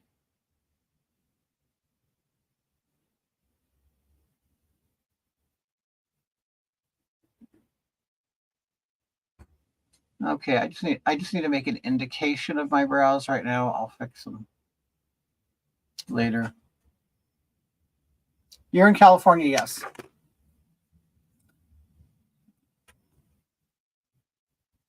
Would you do the Lemon Party podcast? Ben Avery. He was Tim Dillon's previous producer before that. Oh, I would. Yeah, I'm up to do any podcasts or anything. Mike says, Hogatha, you know, I'm all seriousness, maybe in all seriousness, you probably had your channels canceled because of the political parody endangering the left agenda. Oh, totally. Yeah, no, whether it was the actual social media people or what happens is I'm a victim of, and I've never heard anybody say this, but I call it bully reporting. What it is, you'll get a bunch of people, like-minded people in one place, and they all decide, you know what, we're all going to be crybabies, and it's like being internet Karens. You know, they follow you, they watch you, they'll even engage with you, and they'll wait for you to do one little thing that might, maybe be against the standards, or it could be misconstrued as hate or whatever. And so they have no problem just getting rid of you. Like, no. By the way, I'm working down here in between El Centro and Hogatha. Really? Offloading these 28,000-pound batteries for the solar fields. 30. No shit, Ross. Wow. Tripping from Salt Lake to here. Wow. That's an easy run, though, isn't it? You shouldn't be hitting any traffic. I mean, from Salt Lake, so you go through Vegas. That's probably what the most traffic you see, because you don't. Well, you have to come. Do you come down Cajon Pass? That could be awful, depending on the time of day. You have one of the coolest channels. Oh, thank you. I appreciate that. Hey, Scarab City, how are you? You know, it's funny, Ross, down in El Centro is where I got my dog. Okay, so what I'm going to do now is do some eyeshadow. And I'm going to use black. You're not giving enough credit for the sanity your parody brought. You know what? It's funny. It wasn't until later I realized that a lot of people just of course somebody says, oh, this and that, and you think, yeah, there's bullshitting. But when you get a lot of people doing it, you're like, wow, I really affected a lot of people in a positive way. And I'm grateful for that. I mean, I'm glad I was able to do that. Hey, I wrote you some song lyrics to that. Don't impress me much. You should sing them sometime. I will. So did you rewrote the lyrics? Yeah, I'll totally look at it. I'm on our crane, not trucking. Oh, okay. But definitely great. Well, then, Ross, where you live here? Then you live in California, don't you? Or do you live out of state and you're just here to work? Hoggy's lockdown specials were amazing. Your humor was life-saving. Wow, that's I really appreciate that. Thank you. You know, at the time I didn't realize it. I'm like, oh, I'm just having fun, but when you realize, there are people who are watching you, and because I'll be honest, during the lockdowns, I was out. I was going, having a great time. I was getting paid well. Oh, you live in Seal Beach. Oh, okay.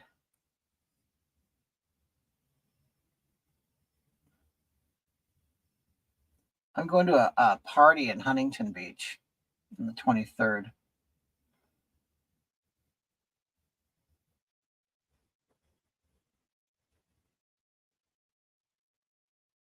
Okay, I'm just kind of making this fake eyelid bigger and more convincing. If I send you merch from my tattoo studio, would you? Oh, of course I would.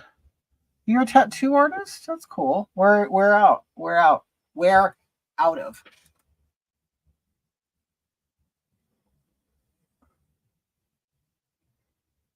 Yeah, I like other people's merch.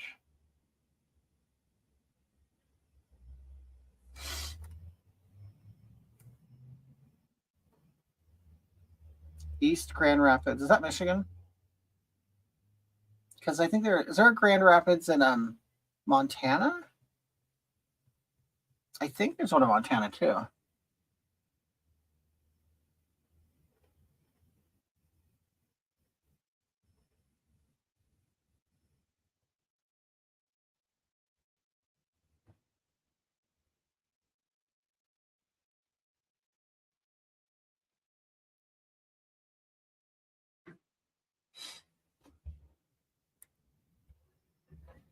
East Grand Rapids.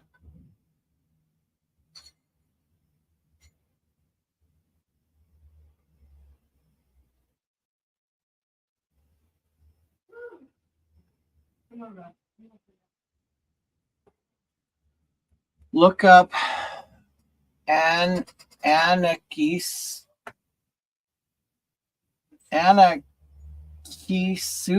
Anakisudo. Well, I'm having problems reading right now.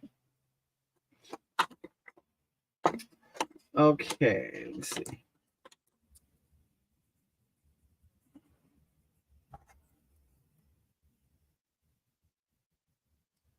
Okay, so now I'm just going to try to smudge this out. Or blend it, I should say.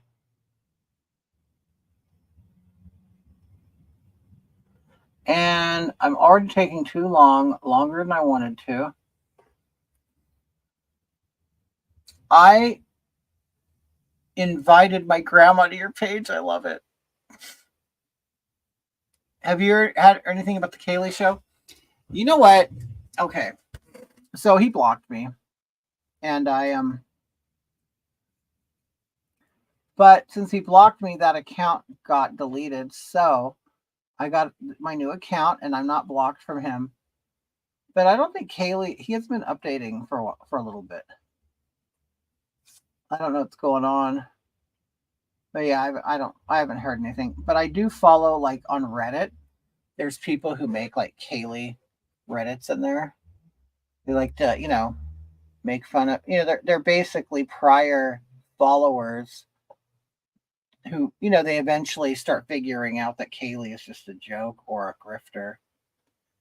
I mean, I'm not saying that I haven't made money, but, I don't sit here and say, you guys, I'm throwing a Halloween party at my apartment building and I would like for you to send me money so I could throw a party. That's the kind of stuff he does. It's like, dude, I don't know. But anyway, so people who get sick of Kaylee, they go over to Reddit and they start posting clips and talking shit.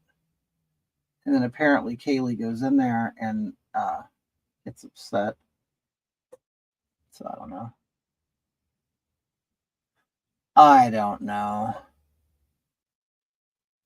But I never once fell for Kaylee.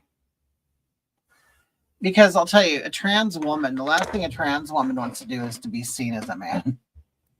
And he has no problem wearing a beard, having, a short man's haircut. In fact, he just cut his hair really short now, recently. And it's like, dude, just stop. You're wearing nail polish and a woman's t-shirt. Doesn't that, Okay, you guys, this is Asa's tattoo studio.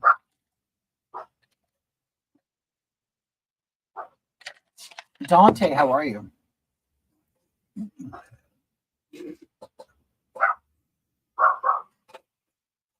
Dante.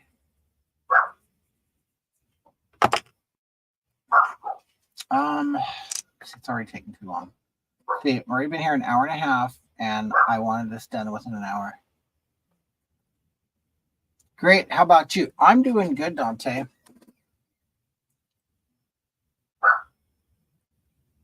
Now, Dante, don't hate me, but you're the one that lives near me, right?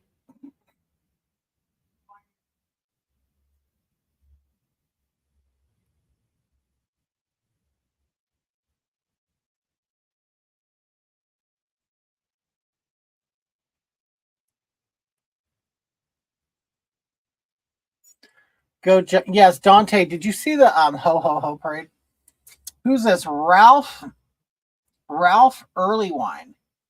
Go jump off a cliff. What? Why, Ralph? Why do you want me to jump off a cliff? I really want to know. What did I do to you, dude? Ralph, do you have some kind of beef with me?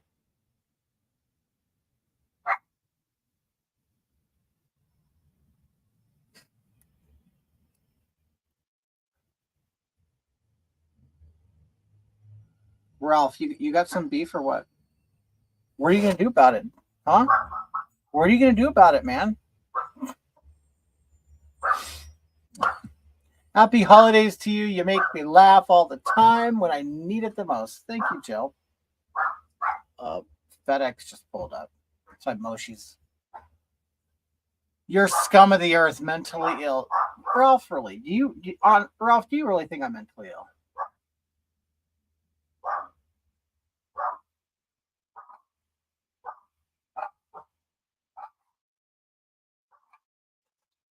And scum of the earth? Really? I have been out of town. They had a nice one. I didn't get to see it. I forgot. We had we just put a fire in the backyard and just sat around the fire. Ralph says disgusting.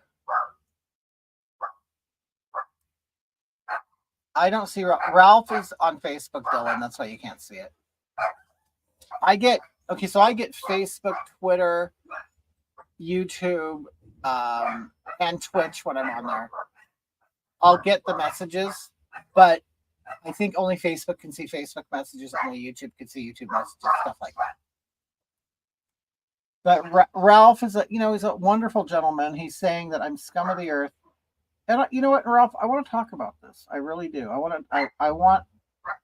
don't want you to see me like that, Ralph. Ralph, we could probably be good friends.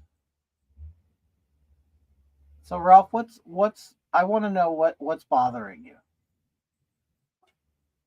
Ralph, you know what, Ralph? I'll be a good friend to you, even though you're not a friend to me. How about that?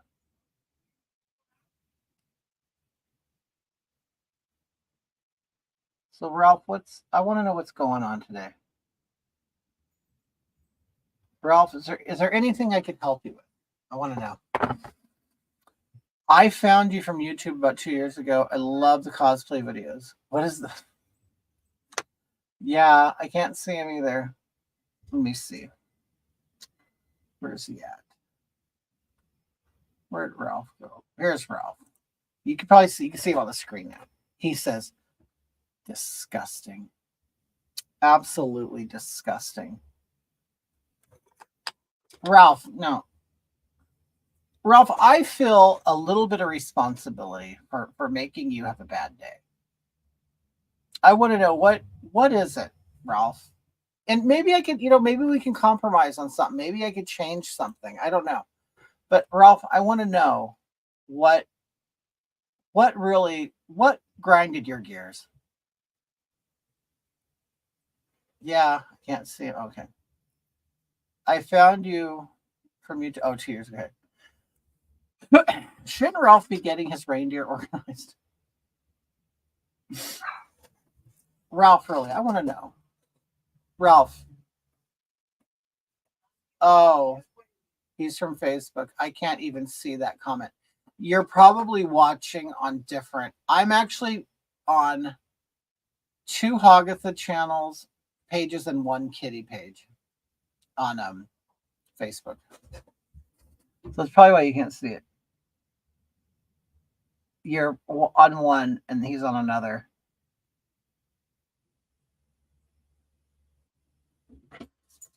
Oh, she just walked in. He came in. I have a doggy door in my window.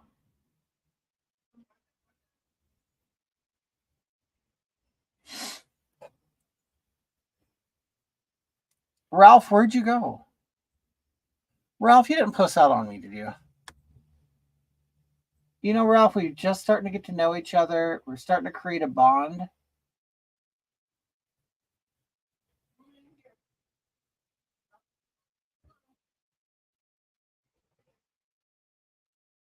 Ralph, you know what? You don't know what could have been between us. I've been following you for a while, LOL. Then remembered, I haven't seen you in a while. Been super busy with animals. And the next day you popped up on page. Awesome, Stacy. Ralph's mad that some of the drag queens are taking his buffet of children of Santa. Haters will hate. The left hates drag queens with common sense. They do. They really do. See, it's not about, like, if you're gay, they don't automatically like you and accept you. It's like, no, okay, so you're gay, but are you part of the club? You got to be a part of their club.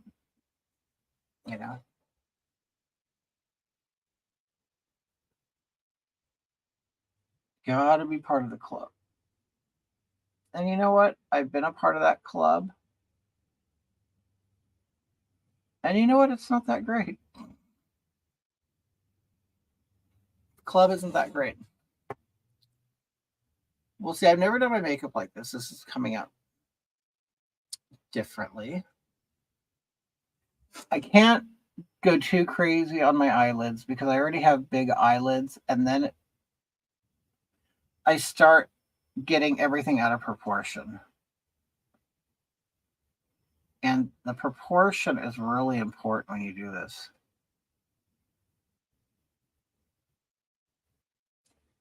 In all these years, and any drag performer will tell you, they're still learning every day, and they do something new every day. I've been following you for okay, very pink flamingos. It is, huh? I do believe that I could, with some practice and time, I could do it like a really good divine impersonation. I think I could. Now, would I look completely like Divine? No. But because Divine has a fatter, more feminine face than me. And a lot of times, just what nature gave you helps. It's not everything can be created with makeup, but yeah, he had a much softer face than me. You're missing the Filoni nipples. You spoken up against the groomers bringing their kids to drag queen events. Yes, I did. In fact, I did it before Gays Against Groomers. I'll be honest about it. Gays Against Groomer kind of conveniently showed up. LOL, I missed Ralph's comment. Please tell me you gave it to them. To Ralph. Where's Ralph? Oh, yeah. No. You know what? He ran away. I wanted to be his friend. He didn't want to be my friend. That's sad. It's really sad.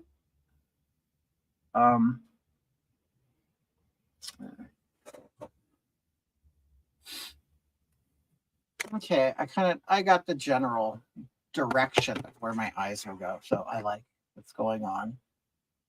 Okay, now I gotta add the white. Now I gotta go back up under the brow and put some white there.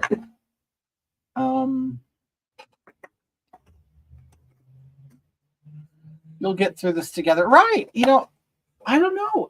I try to be a good citizen. I try to be a good man, a good friend. I wanted to be there for Ralph. Wanted to see how he's feeling. And you know what? He just brushed me off. They won't leave Jeffree Star and that poor girl alone. Who's Eugenia? I don't know who that is. You know what? I'm sure Jeffree doesn't care. The thing is, I guarantee right now Jeffree has more heterosexual female fans than he does gay fans. Well, he did anyway. I mean, let's face it. It's so funny. These gay guys, they act like they're so powerful and everything. You're such a minority. Like, in this grand scheme of things, you're not shit. I mean, and I know that. I know that as a gay person. I'm not shit. There's not a whole lot of us. And it's not like I even need a lot of us. It's like I don't look for some kind of tribe or group to be a part of. But it's like, I don't know. So, yeah, Jeffree don't need the gay money. He gets straight money, so he don't care. My husband is Christian, and he don't like this new thing with the gays because nowadays, and bringing children in involved. I told him you was not like that, and that you were speaking up for the others and kids. He shuts right up. He shuts up right then and there. Shuts up right down there. But when someone bashes gays, I tell them, not all of them, oh, that's good, thank you. He's obsessed with Jack Skellington and has a Jack Skellington Christmas tree up all year round. Oh, okay, yeah. Up in he lives in what? I think he lives in Wyoming. Yeah. No, I think he's cool. And you know what? I'll be honest with you. I'm not the friendliest to gays as some people might think. I mean, I trust me. When when people say that gay people are annoying, I know exactly what you mean. Like I know exactly what you mean. Okay. And there's a lot of us out here that know what you mean. And we understand why you say that. Because trust me, even gays hate petty attention seeking gays.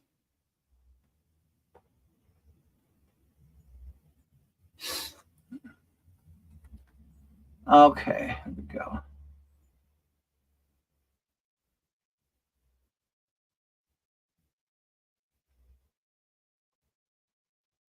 Yeah, I've already spent more time on here than I want to. And that's irritating. Okay, I want to put some of this under my brow.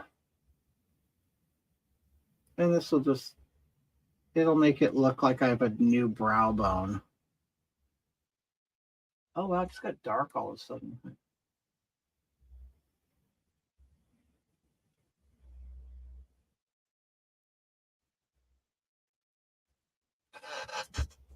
Okay. And it will also help shaping your brow too. Sometimes you could draw it a little messed up. Like I made it really thick over here, so you can kind of. That's like the idea of getting like kind of like a thick stage makeup because it'll just cover up anything. But a lot of guys they find that the stage makeup won't cover their beard. I'm lucky because all of my beard hair has gone gray, most of it. So when I shave, I have a baby face. I don't have like a shadow anymore. A lot of guys, especially like Latino guys with dark hair, they'll continue having a shadow on their face. And when you put makeup over it, it turns the area like a blue color. And this could actually help a lot of like there's a lot of women who have discoloration, like with diabetes and stuff. If you use a peach or an orange color pigment, I've even seen people use lipstick and they color it. They color it. They put the orange on and then they put powder on and they put their makeup over it and then their skin looks all even and flawless. Okay. Oh, I like that. Eugenia Coonley is being productive by Jeffree Star. She doesn't really have an eating disorder. Jeffree would have said something since she's living with them. Do you follow concern? Yes, I do. I met him. I have a picture. I met him in Phoenix. He was in South Florida, conservative gay. He's awesome. Oh, I follow him. Yeah, we know of each other. He's a busy guy. I get it. He pays more. I pay more attention to him than he pays attention to me. A lot of these influencer people, they're very much into what they do, and they you know, I don't. I am on disability, whatever. I'm trying to get back out there to make real money. You don't make money on disability, no matter people. Oh, it's almost like an early retirement, and I'm like, no, because you can't. You're never going to build wealth on disability, so I have to find a way. And I can't give up my disability because I need the benefits. And also, you never know when your health is going to take a shit again, right? So you want to keep the benefits. Yeah, I'm going to do my lips really pretty soon. Okay.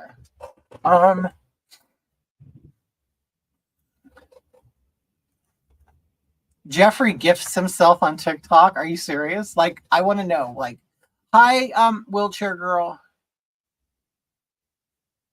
Okay, so right now what I'm gonna do is I'm gonna do the rest of before I do my lips, I'm gonna do the rest like my face, right? Well, I showed you and you can see it here, right here. I call it facial wasting. Um, which was typically something guys with AIDS have. Their skin, their face starts all the fat starts leaving. So I'm getting this divot right here. And I do notice it on a lot of men of my age who lose weight. So what I'm going to do is, so the people on camera won't see it. I just add it. You basically, in the hole, you add white. Okay. And I'll do it on the other side. And of course, in person, if you're looking at me, you'll see the indentation still. But on camera and in pictures, this tricks you to think this area is elevated, which is the whole idea between contouring and highlighting.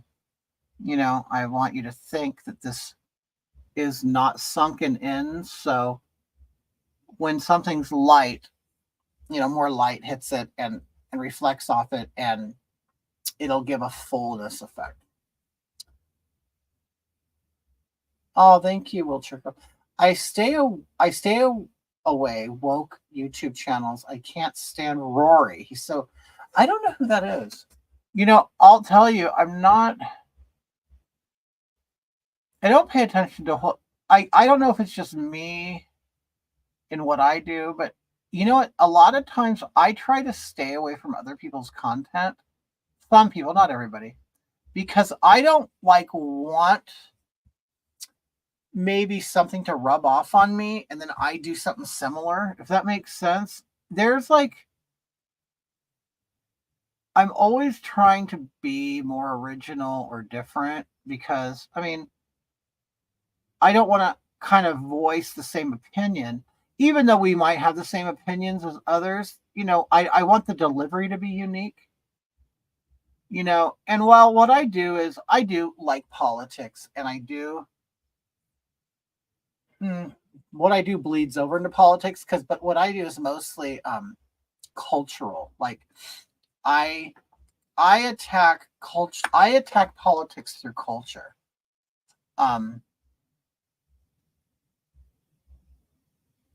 Like you're not going to see me on a podium saying, "Hey, you guys vote for this person" or whatever. But like, I'm creating change in the LGBTQXYZ community by what I do, and of course, vast majority don't like it, but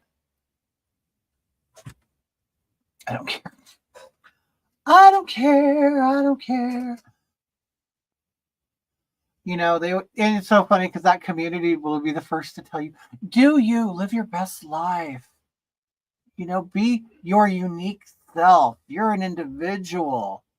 But the funny thing is, as their so-called gay movements or LGBT community movement goes along, they're really not into the individual. They're into the group. They're into the community. Like they don't they really like a communistic way of looking at things. Everybody has to be on the same page. Everybody has to feel and think the same way. And if you don't, then you're evil and bad.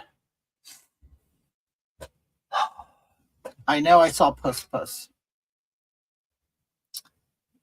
I use white paint to cover my hole too. Your brown eye? Is that you guys? I love Puss. Martin Young, how are you? You still banging that girl? That sounds disrespectful, Martin. I'm sorry. I don't want to disrespect your woman. I didn't mean to be disrespectful. I meant to be lighthearted. I meant to have a little fun. And I'm sorry I did. It was at her expense, Martin. I'm really sorry.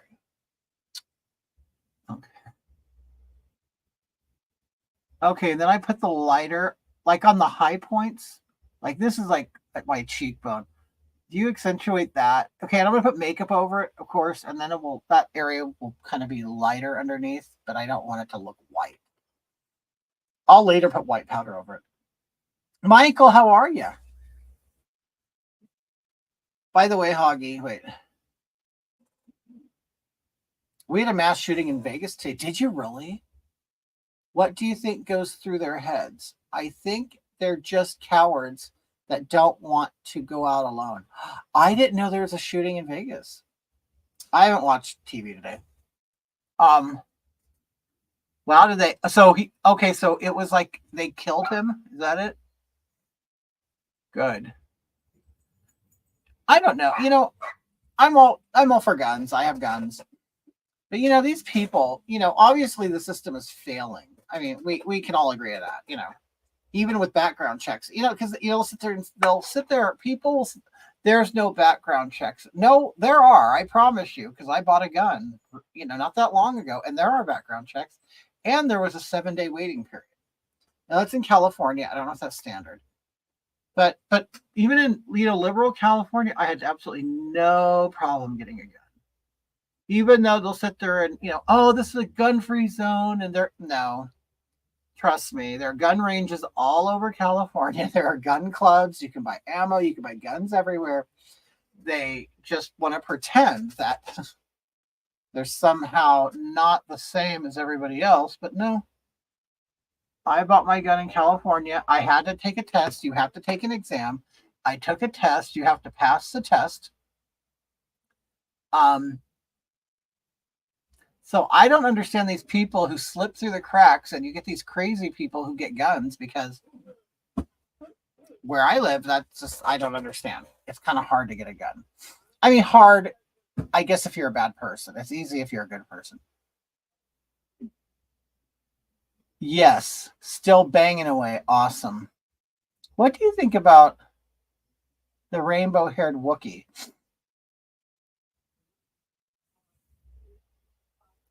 That name looks and sounds familiar.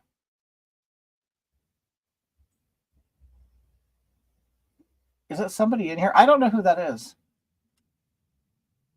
So where was the shooting? Oh, it was on a school campus? Yeah, still banging away. Was it a math gun test? No. Safety test. They want, you basically look at a book and everything, and then you study it, and then you take a test. It wasn't math. I would have failed. I'm horrible at math. Horrible. Okay, let me hurry up and put on this tint. Okay, so this is my flesh color. Now I'm not gonna go over the white, but I will when I put on I will use my sponge and go over that area.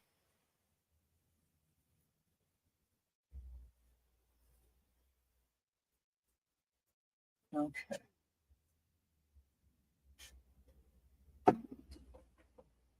She dyed her hair constantly, bleaching ruins. Oh, totally.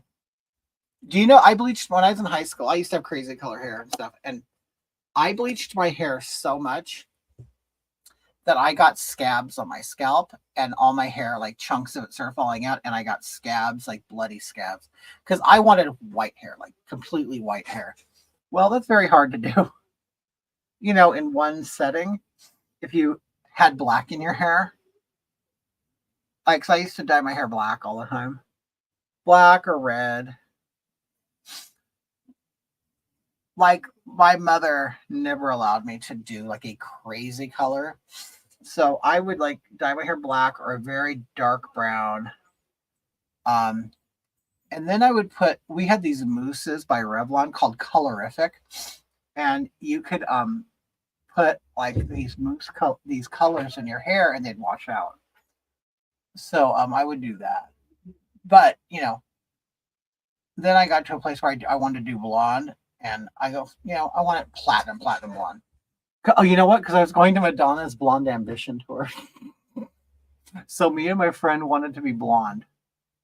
So I'm bleaching the hell out of my hair to the point that I end up with scabs burning my scalp. Okay, so I'm lightly going over the white area with the makeup that's on the sponge. And, and it creates a lighter area.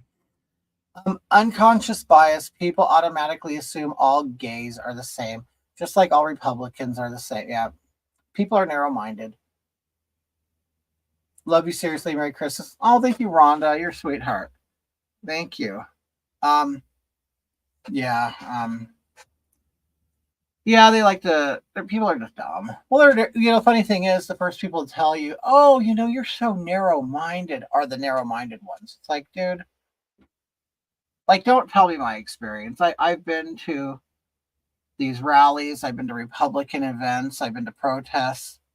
No one gives a shit. They don't care who you're sleeping with. They don't care. They don't care what you do. Just leave them alone. Typically a Republican type of person or a conservative person, they also believe in the Constitution and they believe in your freedom. So people tend to forget that. They may not like it, and some people might be vocal about it. Like one of the things that bugs me, but it's just life. And people tend to say things like, especially, well, Republicans or conservative types, and they're like, I don't necessarily agree with your lifestyle, but you're free to do what you want, but my God says you're going to hell unless you ask for forgiveness. That's a very typical Republican conservative thing to say. They'll say it in some fashion, some way. Not necessarily exactly like that, but I've heard it enough. I've heard it said in many different ways.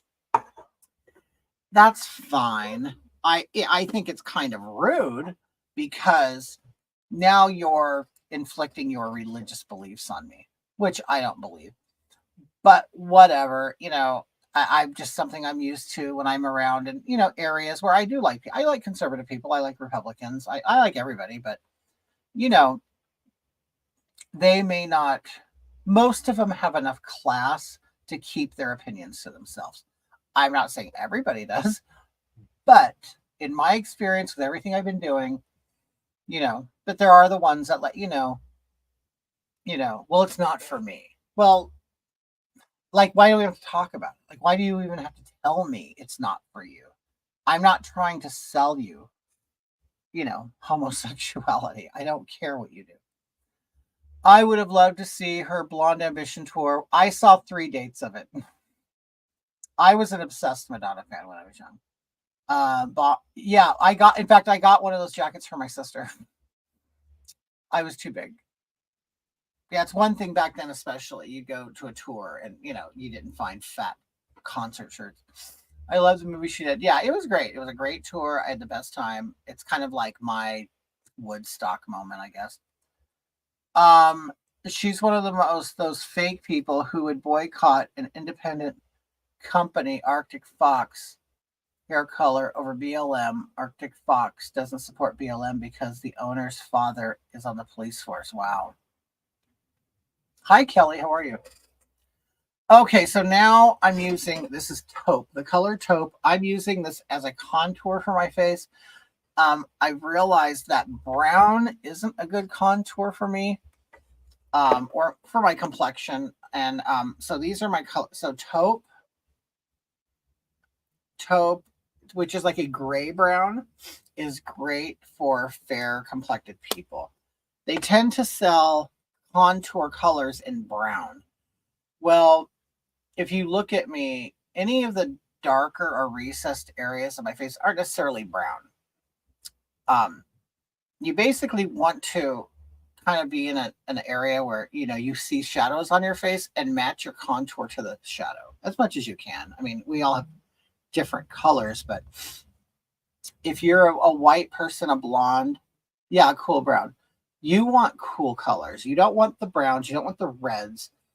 And it's hard, it is. It's hard to find because they kind of make it, bronzers are brown or gold, and they don't necessarily always go with your skin tone. They even judge other Christians. Oh, totally.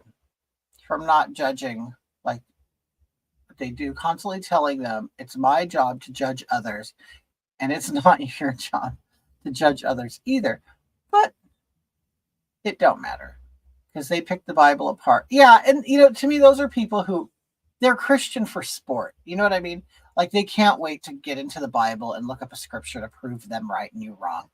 And the funny thing is, I'm not even a Christian person. I mean, I was raised a Christian. I mean, of course I live in America, so we're kind of cultural Christians, but we did go to church on Sundays. We went to events and stuff, but I'm not I don't go to church. I don't. So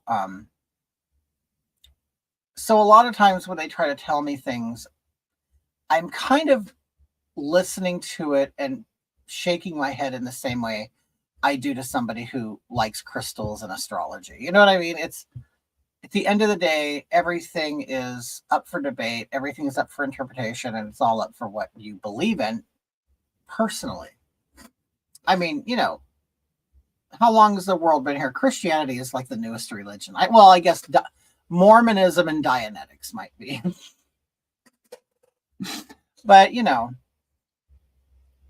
I guess, we're all on our own spiritual journey, and that's it. That's it. Okay, you see that? I drew this. Okay. And the funny thing is you'll get these people, even at my age, who try to talk to me about, Jesus Christ or whatever. And I'm like, do you think this is the first, like you're the first person to ever approach me with this? Like, it's 2023. We live in modern times. Everybody kind of knows what the church is. I mean, and they approach you like it's foreign to you. Hi, Hope Irving.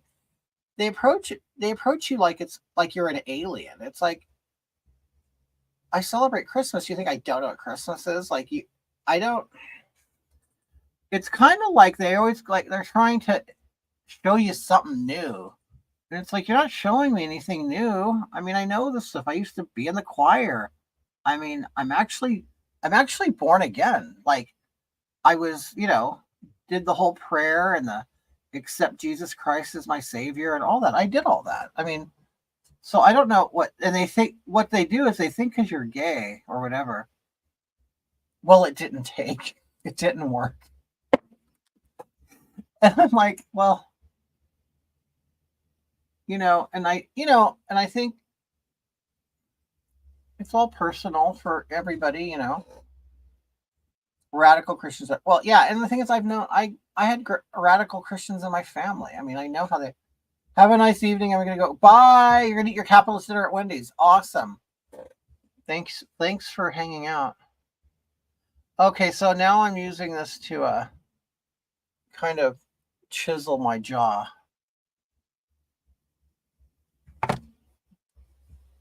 Okay.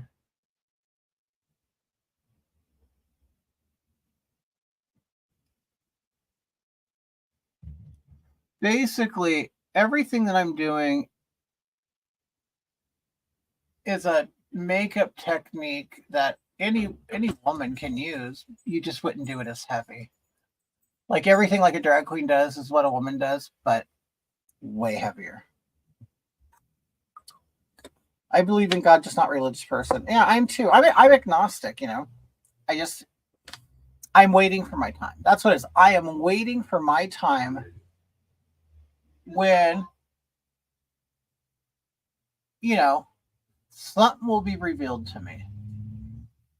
I want my religious moment and my religious experience. And I'm waiting for it. Just like, there are people who believe in ghosts and stuff. Well, I mean, I believe that you believe in ghosts.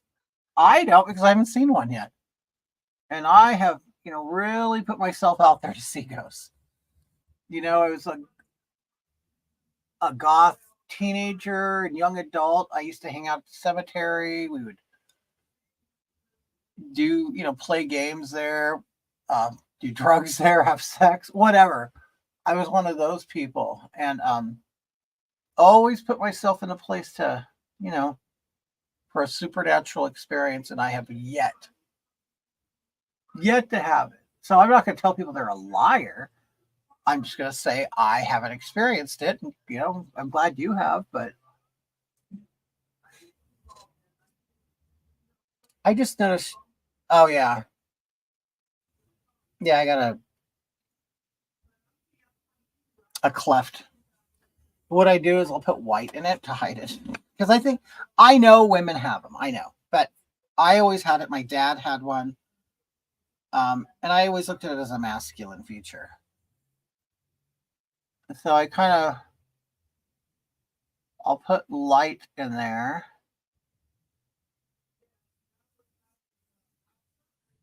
See, and I also have these my chin right there. It's very hard to hide that. So I can fix it. I can hide it on camera, but in person you can.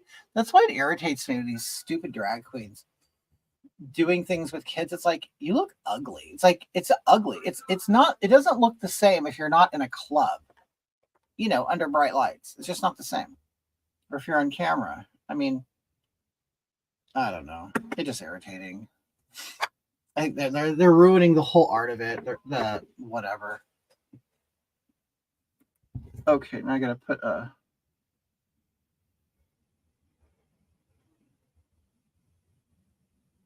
You put a dot on your nose. There it is. Okay. And then you kind of smudge it. It kind of makes your nose a little narrower and pointy. And then I'll put white right here. You know the old actress Marlena Dietrich? I learned this from her. I mean, it's not a secret. A lot of people do it, but it'll make your nose like narrower. Oh, Joey Gomez. Hey, thank you so much. I appreciate that.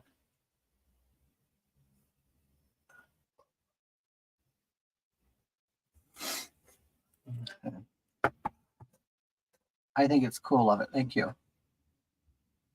I'm a born again Christian, but I stopped going to church when I was 15. Now I'm more Buddhist because of Christianity, how Christianity has hijacked by wokeism. My makeup being looking fabulous until I get outside in the sun, right? No, it's true.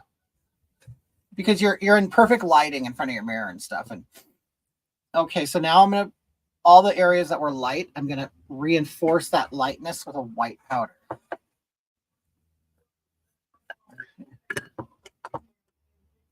So that would be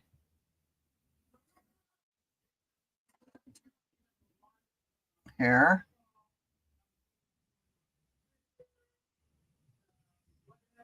Okay. And it'll look heavy right now, but I leave it there. We call it baking. You just kind of leave the powder there to kind of soak in and do its thing, and then you powder, you know, kind of brush it away later.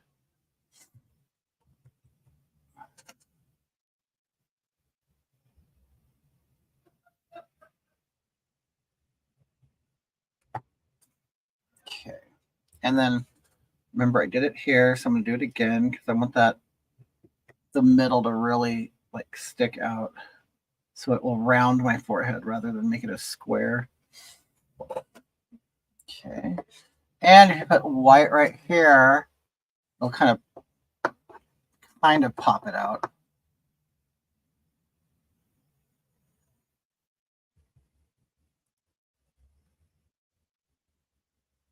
I kind of have a concave mouth. So one thing I realized, I don't wear dark lipstick anymore because the darkness just pushes it back more. And you don't want that. You don't want to, you look like you have no teeth. So if you do have a smaller, like people like natural, oh, I want big red lips, but you want like a kind of like a medium dark lip liner to line them, and then wear a brighter lipstick, and then your lips will look bigger. Happy, thank you, Hope. I get so self-conscious with any kind of foundation. I have rosacea. I just find it makes the holes and cracks.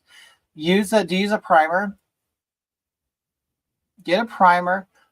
A lot of drag queens use milk of magnesia and they'll put it all over their skin and do a couple layers of it and it will fill in the pores. But use you've had a supernatural experience? Okay, this is gross, but I gotta itch my nose, scratch it, but I can only get a brush in there. Okay. Thanks, Melissa. Jerry, what was it? Okay, now I'm going to put my regular face powder over all of this. I'm 54. Hope I'm old. Okay, so now I'm going to put the powder on. I already have the white on, and this can go right over it. And then I leave this on. And I leave it kind of powdery, and then I go over with my powder. What is that? My powder contour.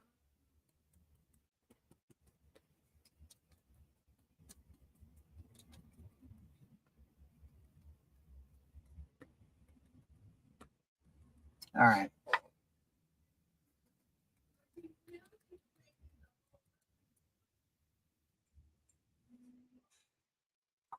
'54 isn't that old. It's ancient, Hope. It's ancient.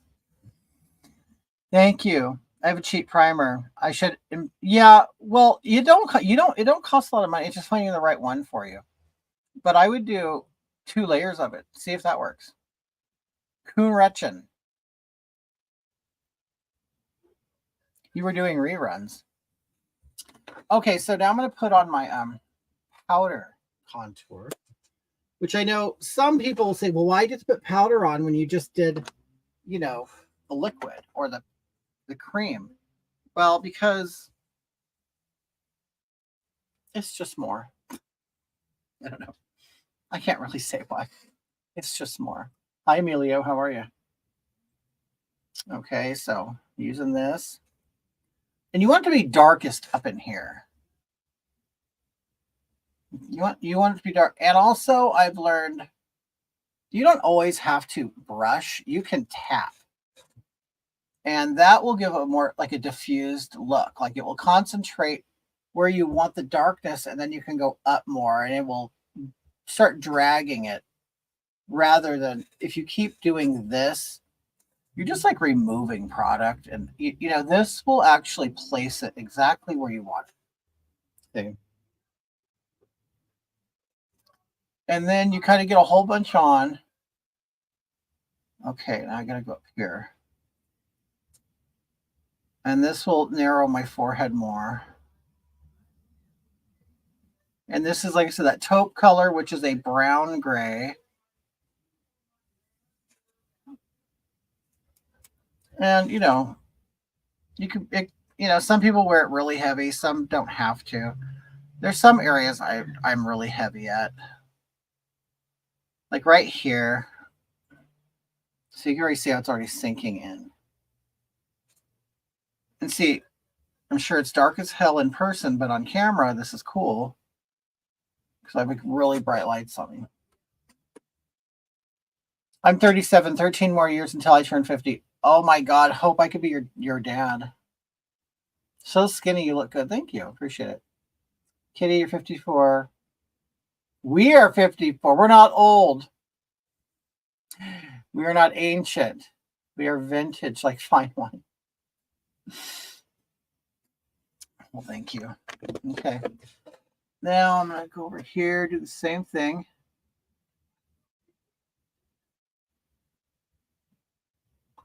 And the wig is going to cover, probably go like this. I mean, I'll cover some of the stuff, but I got to make sure I get it. Because you don't want, all of a sudden the wig doesn't meet the makeup.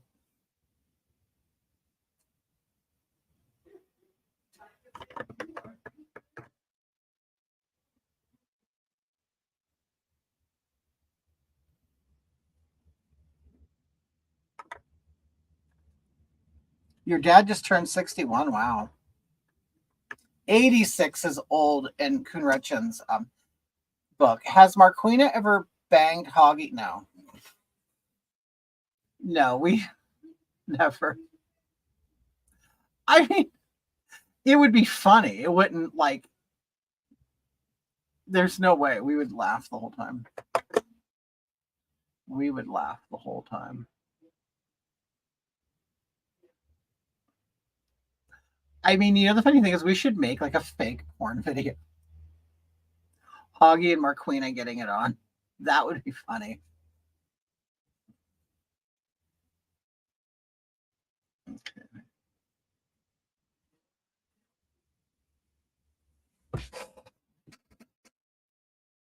I've had eye contact with my mom after she passed. Oh my God. Really? Oh, you've had contact. Like through dreams or what? Because I've heard of that.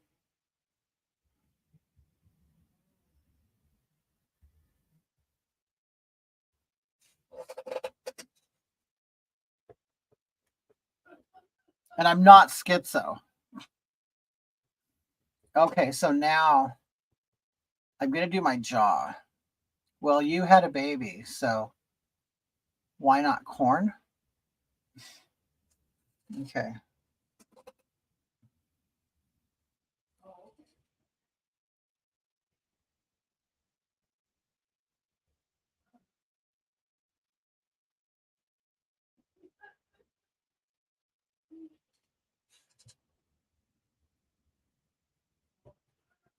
Do you have issues with breakouts due to makeup? Not at all. I'm very lucky. I've never been a very acne prone person. I've seen my brother that passed in a dream. He was dead in my dream physically, but was telling me bye. Oh, wow. Was it just a one-time thing? Queen Mary says, lucky. No, it's so funny. My brother, I have a brother. He was very prone to acne, and I felt bad for him. Like, I had like perfect porcelain skin. We were teenagers, and he was always at the dermatologist getting, what did they call that? Tetracycline. He was on tetracycline, I remember. And, all that retin-A and all that stuff. And I mean, once in a while I'll get a pimple, but never, like, remember we'd call him back then pizza face. Someone with a lot of acne called pizza face. Okay, now I gotta get this area. That's like the double chin area. I've known performers that will actually paint it black because their neck is so fat, or their jaw, or that double chin will be so bad that they will just paint it black. Boy George did that for a while too, when he was really fat.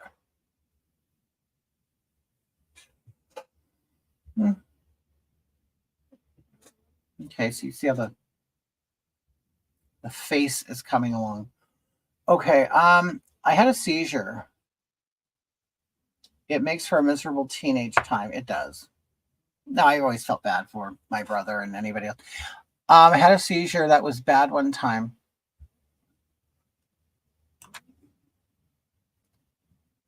And I quit breathing. My husband was keeping alive till ambulance got there, and I saw my dead brother, aunt, and grandma. It was peaceful seeing them. It was like they wanted to hang out with me until I woke up. Well, it's a trip. And I was hoping when I went under, when I had my heart surgery, because they knock you out. I was out for 2 days. They kept me in a medically induced coma or whatever. I had like complications, so they had to keep me out for an extra day. And I was hoping to see something, you know what I mean? That I didn't.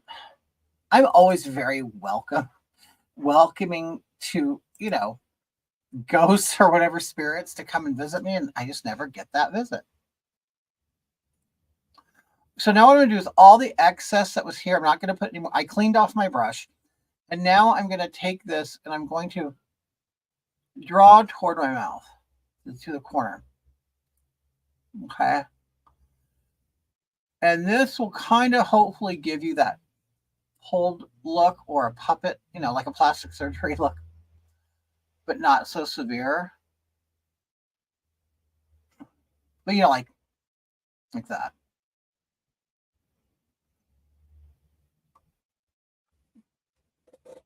Okay.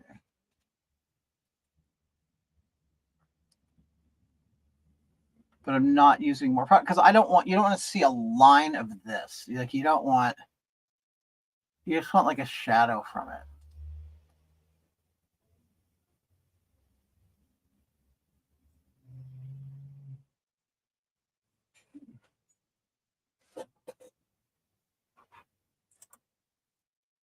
Mild selected chemical pills used every 3 or so days work wonders on acne. Oh, good. Hey, David. Thank you.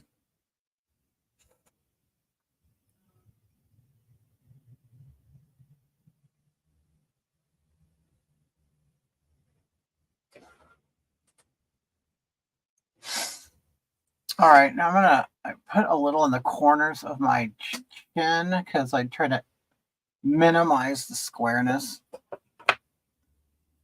Okay, and now what I'll do is I will take my original face color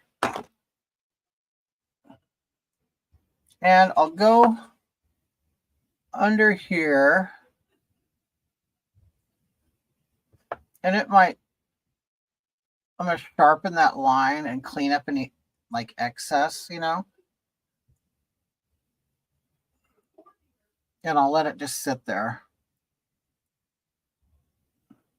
Like kind of like to soak into the other powder.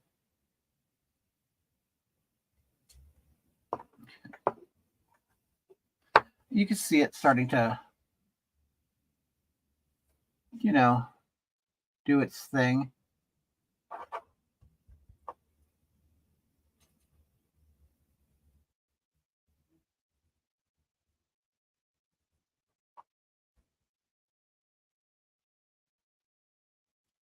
But sometimes it's just there's no quick way of doing drag makeup. Just especially when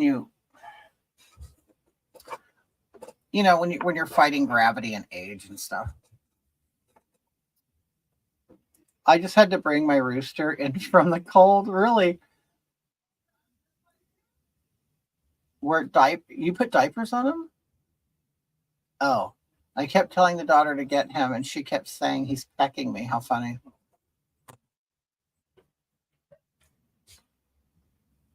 Hey, Pumpkin.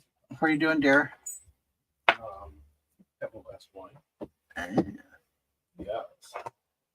Okay, now I'm gonna put like the white back on too. So I have my face color, my dark color, and now I'm gonna put the white back on. Oh. And then I'm just gonna leave all this, and then I'm gonna do my lips. I forgot who asked me. Are you gonna do your lips? I know you asked me an hour ago. Yes, I'm gonna do my lips. And I do sometimes go for a severe look. I want it to look like, I'm some like rich bitch who's had plastic surgery. I don't know. It's a thing for me. It's gonna be a cold one tonight in the deep south. Yeah, they have chicken diapers. I didn't know they had chicken diapers. Did you know that, Mark? No. Yeah. Diapers for chickens. Well, all right. Well, if you bring them in the house or whatever. Okay. I'm gonna make sure no loose powder on my mouth. And now what I'm gonna do is I'm gonna line my lips. Now, I recently got this new lip liner. I have this friend named Stacy, and I loved her lips. We kind of are fairly the same color. We went out to dinner one time, and I go, "What?" I was looking at her lip liner and her lipstick combination. I'm like, I love that. Like it. It's like there's some women. And I always like these women. They know exactly what to put on their face to look good. She's one of those. She knows her colors. She knows everything, but she's also 50. She should. I've known her since we were kids, like elementary school. she's just, she's on it. She is a good makeup game. And so I said, what do you wear? Like, what is your lip? And she told me, she goes, oh, well, I wear a L'Oreal toffee lip color pencil. And then she gave me the name of her lipstick. I think it was something Lust, Nude Lust. Well, I wanted more of a pinky color. So I got the one next to it. It's called Barely There. So I never got into light lipsticks until recently. And they just make my lips look a lot better. If I put red lipstick on, I did a video with this one popular lesbian, Ariel, it's a Scarcelli or whatever. She rented an Airbnb up in like Topanga Canyon in LA. And I went there and we did a video together. And I had dark red hair and I had red lips, dark red lips. My lips I look like a butthole. Like my mouth looks like a butthole because it made me my lips look so thin and my mouth looks so small and sunken in that, if you suffer I cave in. You do not want darkness on your mouth. When your mouth goes inward and you don't have like pillowy big lips, you do not want dark lipstick. You want a bright lipstick, even frosted, something that the light can capture and reflect back. And also anything that's dark gets all the attention on your face. So if you have a lighter lip, you'll want like a stronger brow, a thicker eyeliner, whatever. But that was one thing I always learned is you pick. Yeah, I would get fillers. I would do my mouth. I would. And I know I could pump it up without looking like a fish, because it's so small. And I know that they could work on actually making the mouth protrude more rather than the lips be more luscious. I know that you can do that too. So I would do that. Okay, let me get my lips on. And I severely overdraw my lips. Okay, you can see what the size right now.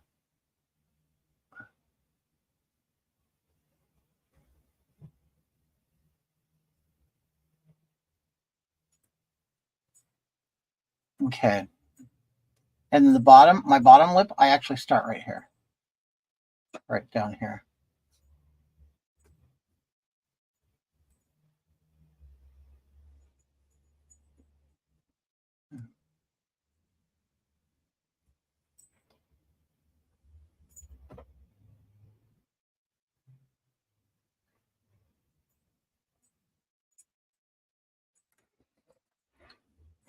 Like right there's my chin. Like my lip rests right on my chin.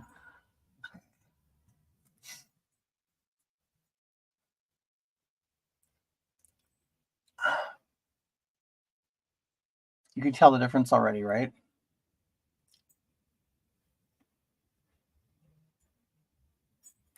Now I draw this. It actually goes. I make this lip go up higher because my mouth turns down, so I want to try to correct it. And you can only do so much.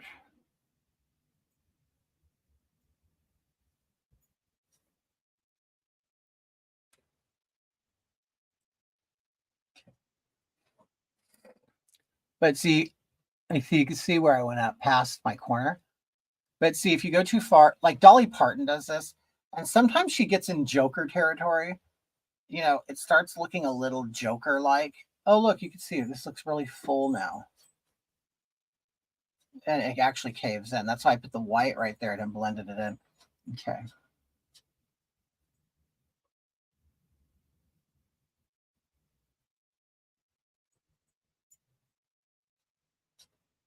Okay.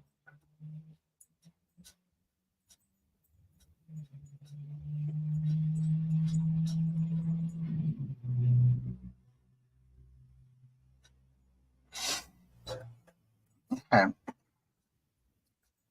Now I'll get a brush and I'll brush that in. And then I'll probably even use a brown on top of this. It depends on what it looks like afterwards. Oh, Moshi's over there humping his toy. Do any of you guys have like a boy dog that's like one? He just humps all the time. He don't stop. Like, I'm not all day long, but he definitely has a schedule, a humping schedule for his. We call it his girlfriend because Moshi is not gay. He's straight. Okay, he only has sex with one. But anyway, he's just on it all the time, and he'll go 100 miles per hour and be out of breath, and he'll do it on our bed, and I'm constantly trying to move him to the foot of the bed instead of between me and Mark. I'm like, dude, if you want to date, you're gonna date somewhere else. You're not dating here. I try this with my lips, but after a while they traveled off my face. Um, well, I'll tell you. How do you keep it on? What, the lip liner? Um,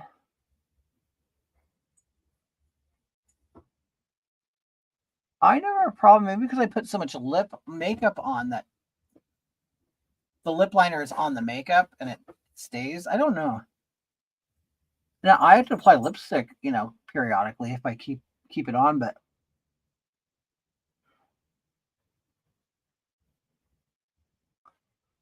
I'm basically brushing this and I'm fading it into my lip. Like on the inside, I don't want a harsh line. On the outside, I want a harsh line, but not on the inside.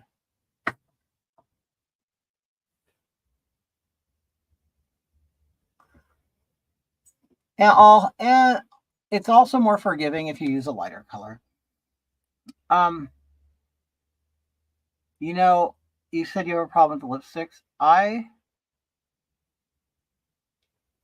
use this a lot, and it stays. It's just I'll use these like matte kinds of. They're like, it looks like a gloss, but it's not.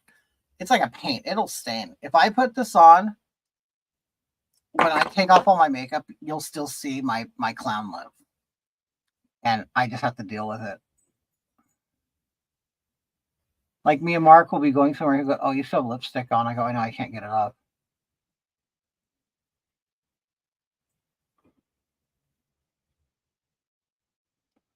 Okay, so the lips are shiny. Like you want them dark on the outside and get lighter toward the middle.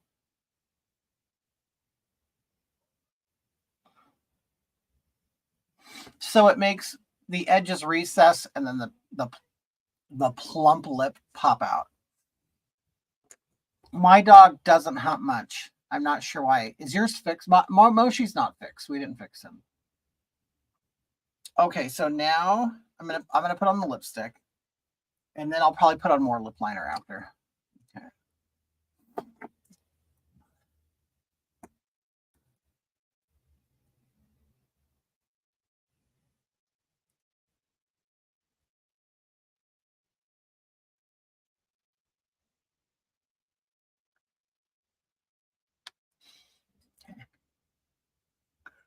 And I guess I don't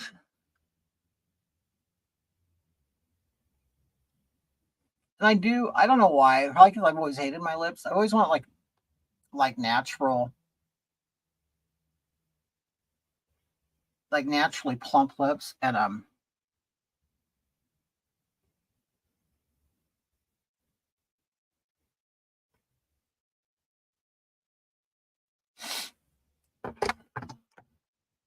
so I don't really like them to be the focal point. Your makeup humps. Wait, our lab humps our other males. We recently took in rescue and he humps. He's, I mean, I know they grow out of it eventually, but okay, now I'm going to blend it with this.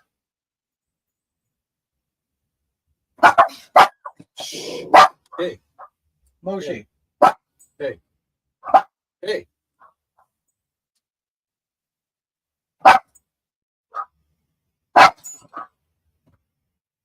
Be quiet.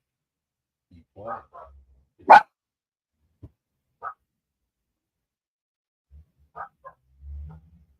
Okay.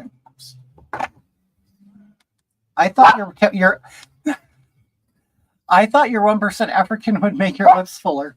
No, unfortunately, I got the Irish lips. Go outside. Go bark outside. Go. he went outside. Okay. So now, okay, what I'm going to do is I'm going to now use a dark brown lip liner.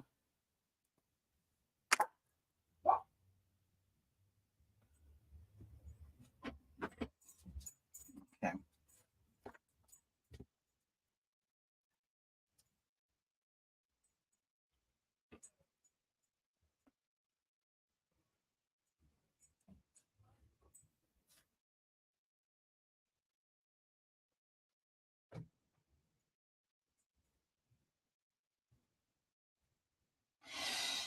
And apparently, like brown and nude lips are becoming popular again. You know, because they're from the '90s, and we always kind of like go almost like 30 years in the past for like retro fashions or stuff.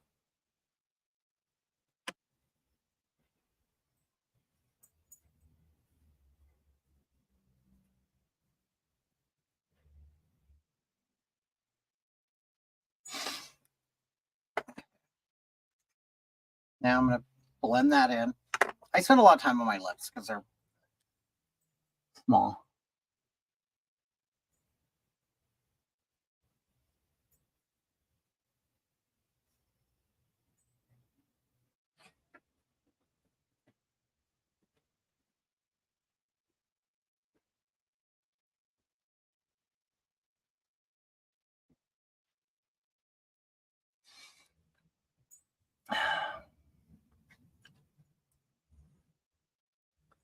'28 in Georgia tonight. Wow.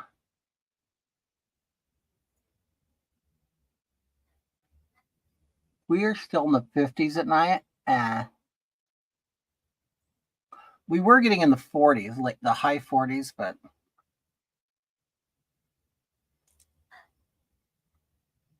it warmed up again.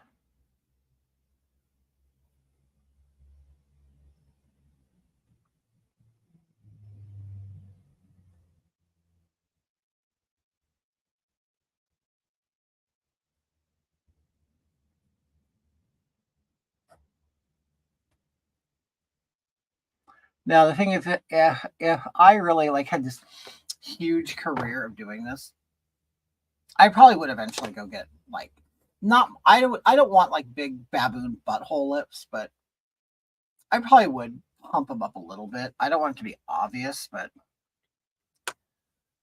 okay. So now what I'm probably going to do is I'm going to reshape this with my foundation.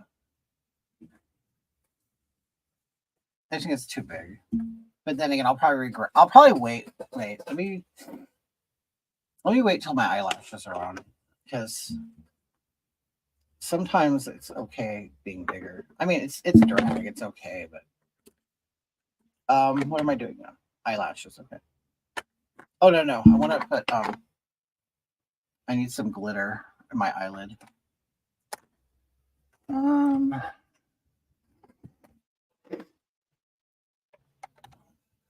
we go.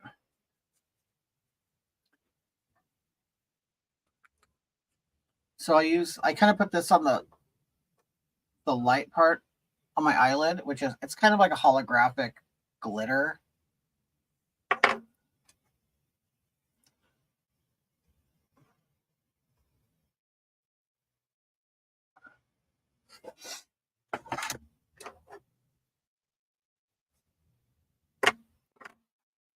Because when I put my eyelashes on, it'll be hard to access this area again. I mean, I know I gotta fix my eyeliner too. That's Moshi if you hear that.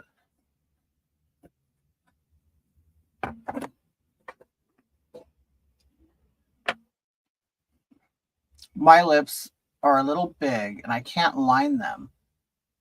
But if they're big, then you don't have to line them.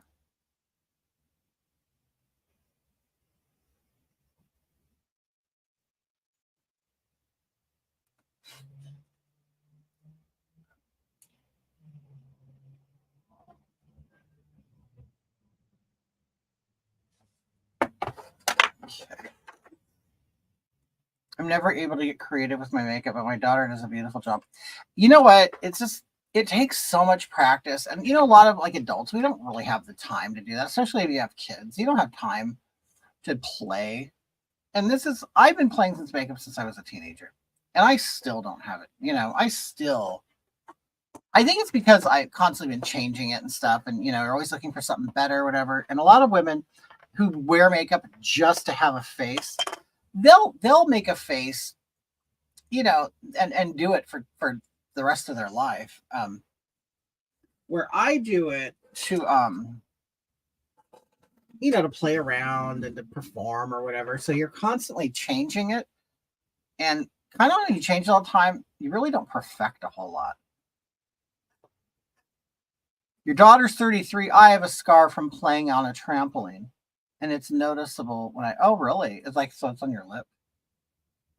Yeah, so you need like corrective, like lip techniques or something, huh?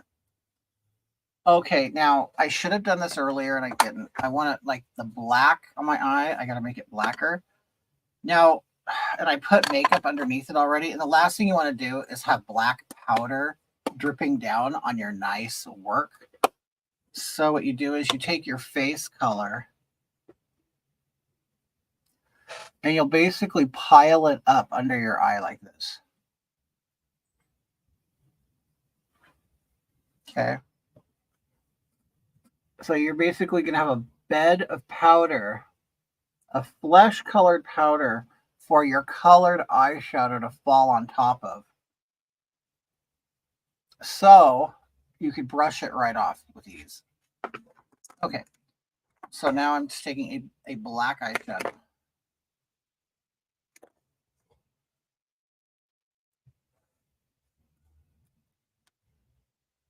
Let's see. I got to make this blacker. See.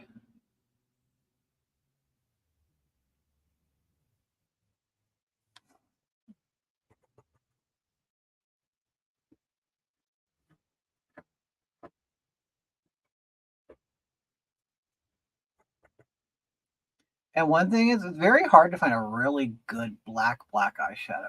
This is like a Halloween makeup one. And it's pretty dark.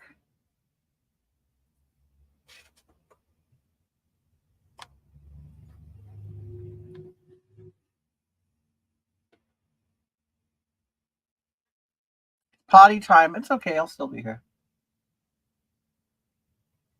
I still got to do the other eye. I'm just basically coloring over this, which is now gray, making it black.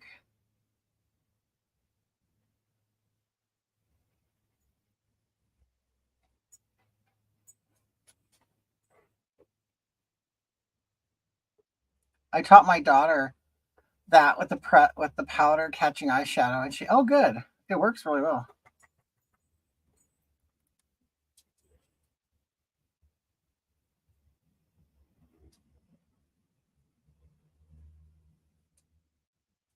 In fact, I learned another technique that even if you forget to do this, if you have fallout, you could put powder on top of it and it will soak up the colored one, and then you can brush it away. So I don't know. I don't trust it. So I'm just going to do what I always do. But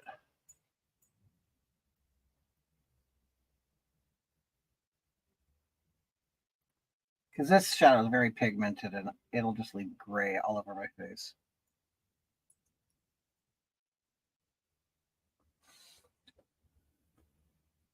Hello, I'm making scented candles. Are you? What? Oh, it's noodles. How are you? What kind of scented candles are you making? Or do I dare ask what scent they are? Are you making them for Christmas gifts?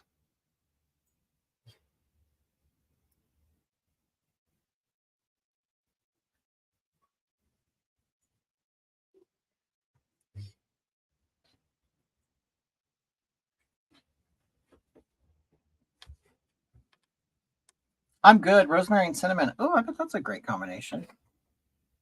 Are they a combo, or are you just making rosemary ones separate from strawberry or whatever? Cinnamon. You know what I've been doing lately is I've been burning, not burning, diffusing oils. You know, in like one of those liquid, like, or water atomizer things. Okay, hold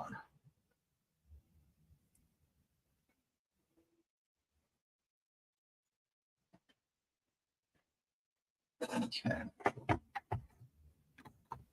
Combo. No, I'm making them because my house stinks. Noodles. Okay, this is what I picture your house smelling like. A locker room.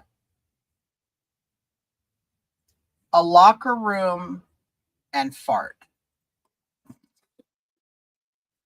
Is that accurate?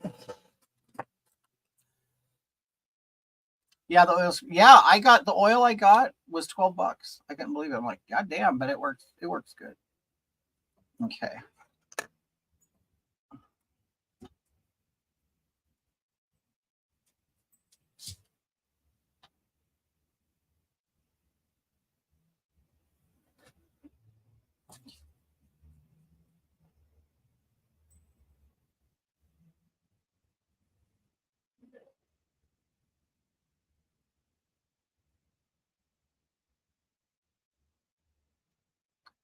Okay, so I'm going to blend this, try to soften it a little bit up here.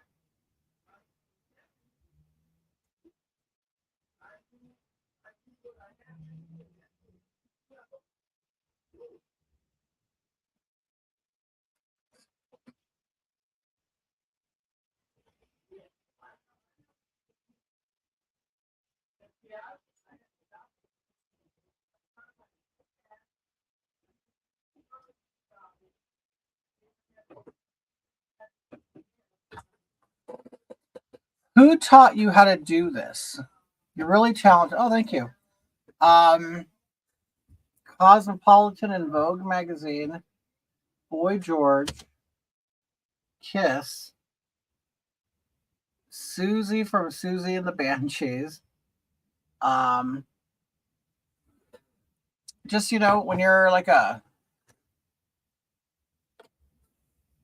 gay or gothy kid who wears makeup, or in the 80s it was, fashion, I don't know, the new wave fashion. There was even one that people don't even talk about anymore, New Romantics. I don't know how many of you remember Adam Ant, but he was part of that whole thing. I don't know, it was just in high school, guys wore makeup. We'd wear makeup like our favorite, singers and stuff, and it just became a part of like my culture or whatever. All the guys got together, put on makeup. I mean, some would just put on eyeliner and like black lipstick or whatever. But I don't know. It's always in my age. Well, for me anyway, in my age group, I'm assuming that male has always existed. The man who wears makeup, pop star, and the women. And the thing is, the women love them. Like, they weren't considered gay; they were considered cool. So we just did that, and I don't know. I just, something I've been doing. I mean, once the 90s came, the like mid to late 90s, I stopped doing it because I'll tell you why. People are gonna think I'm stupid, but when hip hop became very popular, you could see, like, okay, so they started, like, it wasn't until black guys said that double piercings were cool, then it became cool. And then I'm like, I'm not going to wear them anymore, because it's like, before, when I had double piercings, you're a fag, you're this and that, you're blah blah. Oh, but as soon as hip hop came out and they had like the big chunky earrings and stuff, oh, then you could wear diamonds all over the place. You could wear all this shit. And I'm like, you same people were calling me a faggot. Now it's cool to do it. So I decided, now I'm going to run counter to that. And I took out all my earrings. No, it was Noodles the right ear, but also it was considered gay to wear double piercings too. Is this Hogatha? No, it's Kitty, Samuel, but the same person who brings you Hogatha. You know, hi everybody, how you doing? Yeah, I'm not. Yeah, glam pop. There you go. Okay. So you see this lip is kind of fucked up. I'm gonna fix that. Okay.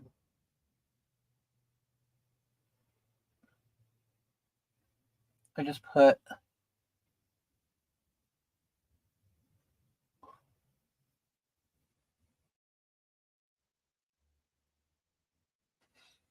my foundation color over it anymore.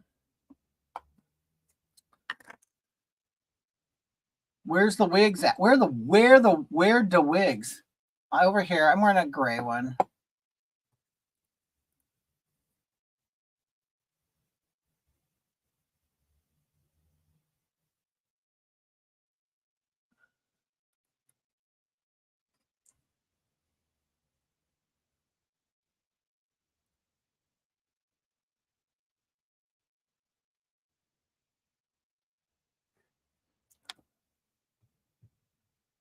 How come I could see everyone's comments? You can't. Because I'm 1, 2, 3, 4, 5, 6. I'm broadcasting to 6 different places. 3 of them are Facebook pages. 2 of them are YouTube channels, and 1 of them is Twitter. And I get all of the comments all populated into one stream. I can see them, but you can't. So wherever you're watching, you can only see the comments from those people.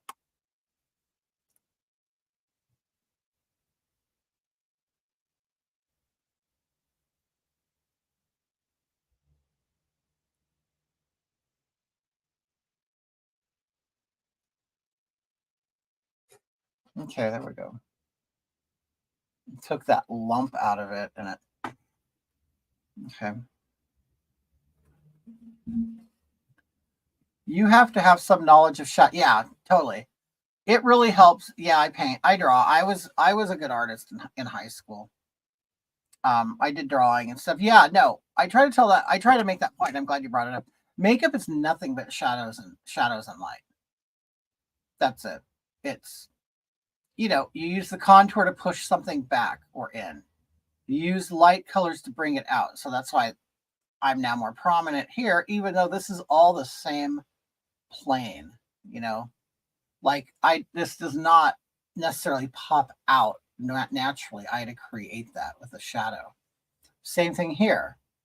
I mean, I have a jowl right here and my jawbone is right here, but I've made it to make my face smaller and more slender. I've had to, color everything under here to make it slender. Do you ever post your art now? I don't do art anymore. This is what I do.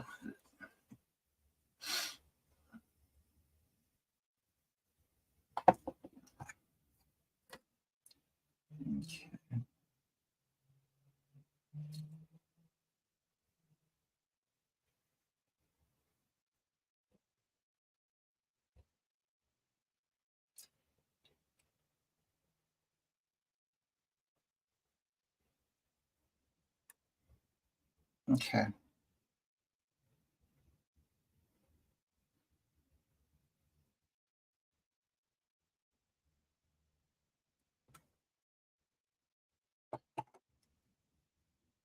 All right, that looks good. All right, let me put on my eyelashes. Okay. Here are my eyelashes. I keep them in here. I make mine. See how big they are. These are like 4 pairs of lashes that I put together. And I like to create like this kind of spiky look. And so I am. These aren't even like the heaviest ones I've worn. They're not. It actually isn't that bad. The thing is I have to. If I follow my line, my eyelashes will look like that. Because you'll have like downturned eyes. Well, I put mine on and I tilt them up like that, and they're not even following my eyeline. They're not even following it. You'll see. Let me see. And that's one thing that women, if you can perfect eyelashes, you've like basically beat half of the makeup game because, you know, we use eyeliner and eyeshadow to reshape your eye. You could do it with an eyelash. Like you'll put it on and don't even follow your eye. Like your eye curves down, but put them up like this. And then any skin that's showing, just color it with eyeliner. You know what I'm saying? You know what I'm saying? Now, I'm not saying it'll look great if some guy is up on you, looking in your eyes and, you know, telling you how beautiful you are. You know, this is more like for pictures or for nighttime. Okay, I'm putting glue on. I put a lot on because I need a lot so that it stays where I want it to stay because it will be in a very unnatural position. And then I got to put mascara on my real eyelash because my eyelashes, you'll see them if I don't make them black and kind of put them upward. And I don't know what I did with my where's my mascara? Okay. I love the contrast between Kitty and Hoggy. I do too. That's why I did Hogatha. I'm like, because I've always done Kitty. Kitty was my thing. And then I go, I want to come up with something else. And I did Hogatha. I'm like, I'll just do the opposite. I'll do makeup all wrong. You know, I won't put everything in the right spot. I'll make my eyes even more downturned than what they are.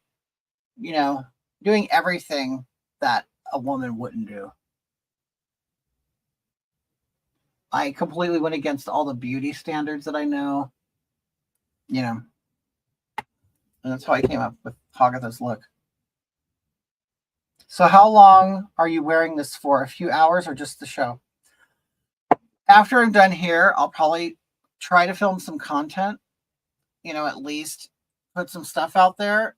I'll film content. I'll just keep it in my computer. And then I will edit it with other pictures and things like that, you know, whatever I'm talking about. Can't do eyelashes because they touch my glasses. Oh, I know what you're saying. That's why I took my lenses out of my Hogatha glasses.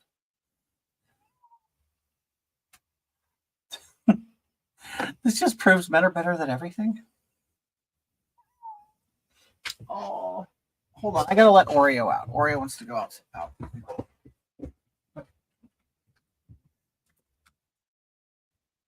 Okay.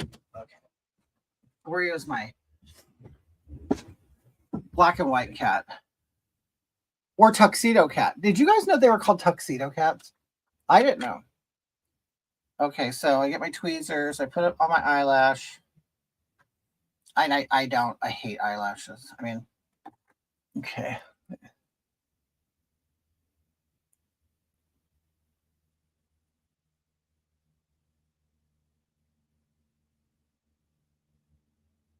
Okay. Because they're heavy, I have to hold them until they dry.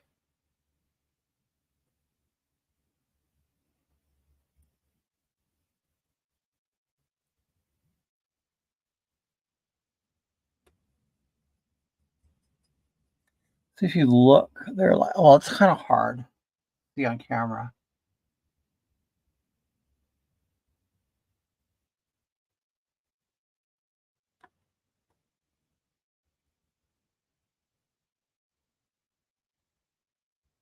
Your husband would agree that men are better at everything? Okay.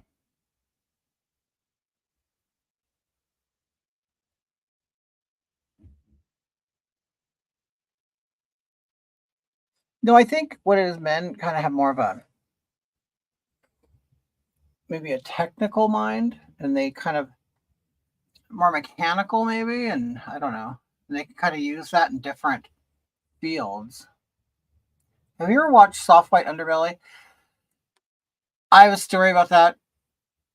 No, Mike, you're psychic because they contacted me and they wanted to do a thing on Hogatha. The thing is, I got the mess. I wrote them back and they haven't wrote me. They contacted me and they're like, we would love to do something with you. And I go, oh, I want to. I want to because I am fascinated with the stuff they do. And they brought us the what was it the Whitakers I think they're the ones who brought up the Whitakers. Um, and my family's from like I have West Virginia family, and so I'm fascinated with it. And I'm like, oh, and then I got I was looking through my messages. Okay, if any of you have written me, then you know how horrible I am, because I don't care to look at my messages because you get a lot of shit in there. And when I say shit, I don't necessarily mean haters. You get people who want stuff from you. Um, and the bigger your followers are, the base, the more you have people asking you for stuff or giving you advice or wanting advice from you. And it's like, and I understand it's like that's what they always say. Oh, be careful, when you get more followers or whatever, people are going to come out. And no, there's some things I appreciate and some things that are just like, ugh. But so I kind of just stopped. Well, you know what? I'm not going to be a private person to get in touch with. We can just talk, publicly. And that doesn't always work. I figure that's not good for business. Because the businesses they're writing you on Facebook and Instagram, and they're like, hey, we want to interview you. We want you to do this. We want you to do that. And you're like, shit, this is an opportunity I missed a month ago. So hopefully the opportunity hasn't passed with soft white underbelly. The producer did give me their phone number, so I did text them. So I don't know. We'll see. My friend Rita was on was she on Soft White Underbelly? It's a great. If any of you don't know what that is, you should YouTube it. They have a lot of people watch them. I believe they have over 5 million subscribers. I mean, it's a big deal, and the production value is great. Everything's great. It's depressing. They have depressing things on there, so some people might like that. But a lot of like homeless druggies, kind of people like who've had a hard life or an interesting life, and they interview the person. And some of them they follow. Yes, you never respond to my emails. Do you email me? And it's not on purpose that I don't. I guess it's on purpose, yes, why I don't read them, but I have a reason for it.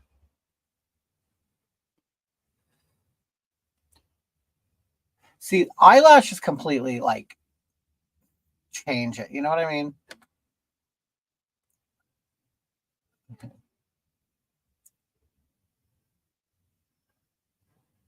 Okay.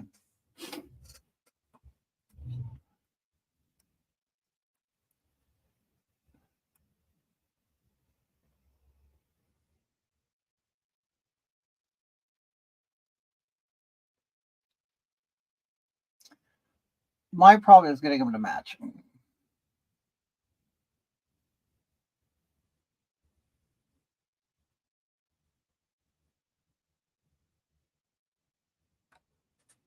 Okay, hold on.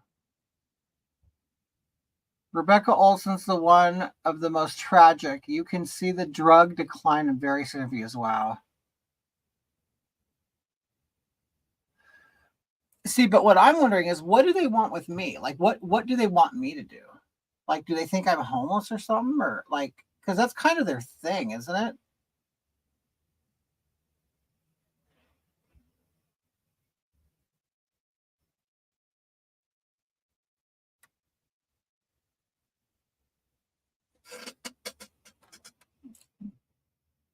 Okay, those are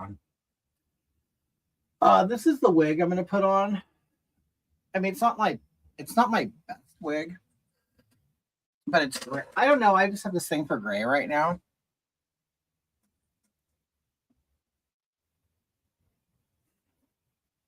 Okay.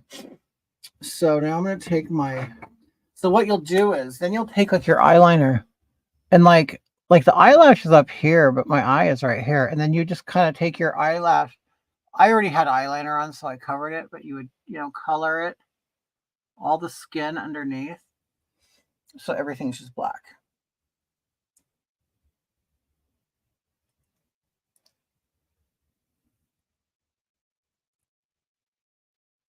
Okay. And then put eyeliner right here. Like I'll connect the eyeliner to the eyelash.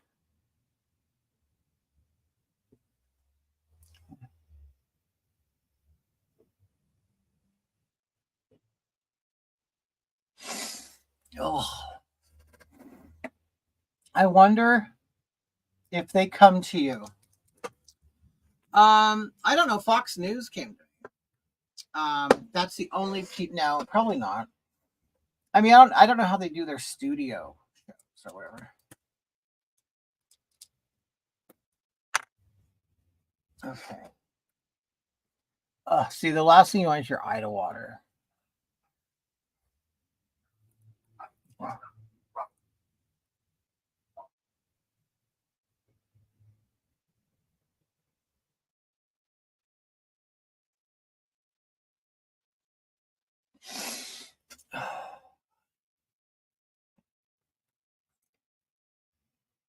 I've kind of been doing this thing where I don't connect my eyeliner to, like, I'll just end it there because it leaves this open and it makes it bigger. I mean, not that I have a problem, like, not that my eyes are small, but, it's always, you know, better to have bigger eyes.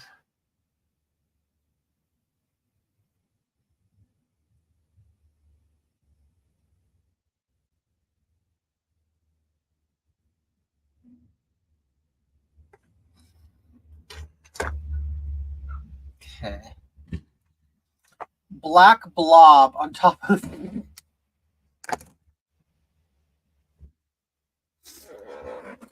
Yeah, it's glue. I gotta wait for it to dry and then I'll put eyeliner on top. That's funny.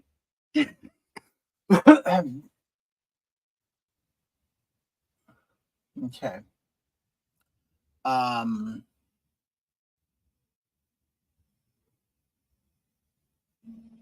Blush. Okay. Good. I'm gonna use like this kind of blush color. It's like I never know what to wear for blush. I don't really use a whole lot. There are some people who use tons and tons of it. I'm like,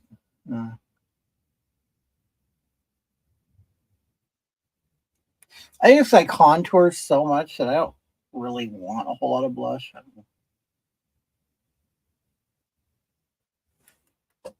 I think it's just to add some color back in your face. Like I think like women of the 80s, they used blush to contour their face, where now we contour and have separate blush. So are you on every day? I'm not. How much do I spend on makeup? Very honestly, as little as possible. I never buy expensive makeup because I know just from being, doing makeup and stuff and being in the cosmetology world, that you don't have to. That really, it's the techniques that matter. I'm not saying there isn't superior products. There are superior products, but I just don't use them. Because I'm not going to do drag if it's. I like having fun with it.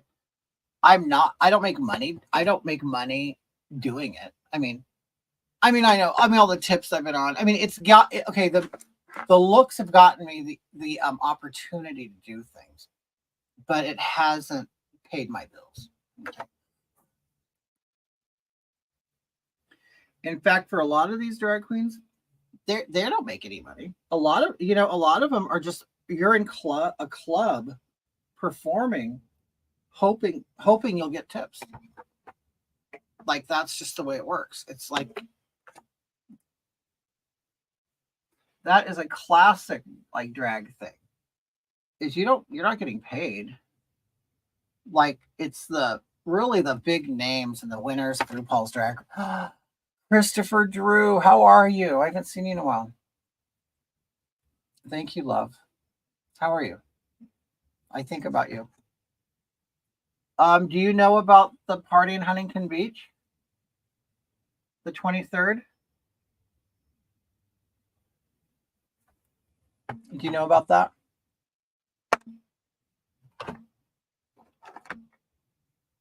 Okay, so I added, that color, and now I'm going to take my brush back and I'm going to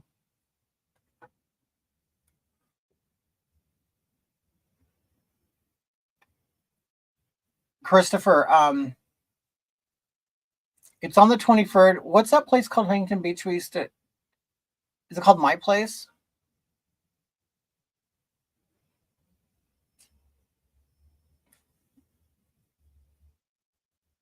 Yeah, all the Patriot people will be there.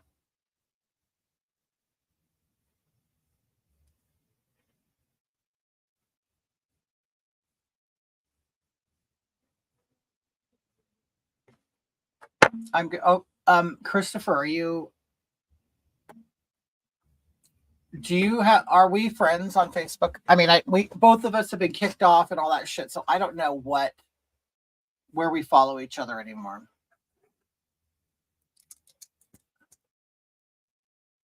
I remember it's on, you said Bolsa Chica. You remember the place. We've been there before. You've been to a Christmas party there before, right?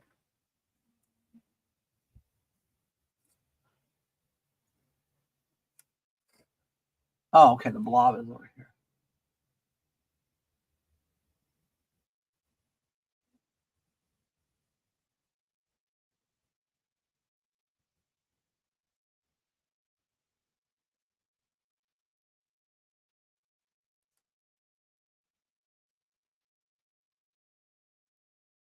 Chris, are you friends with Nessa?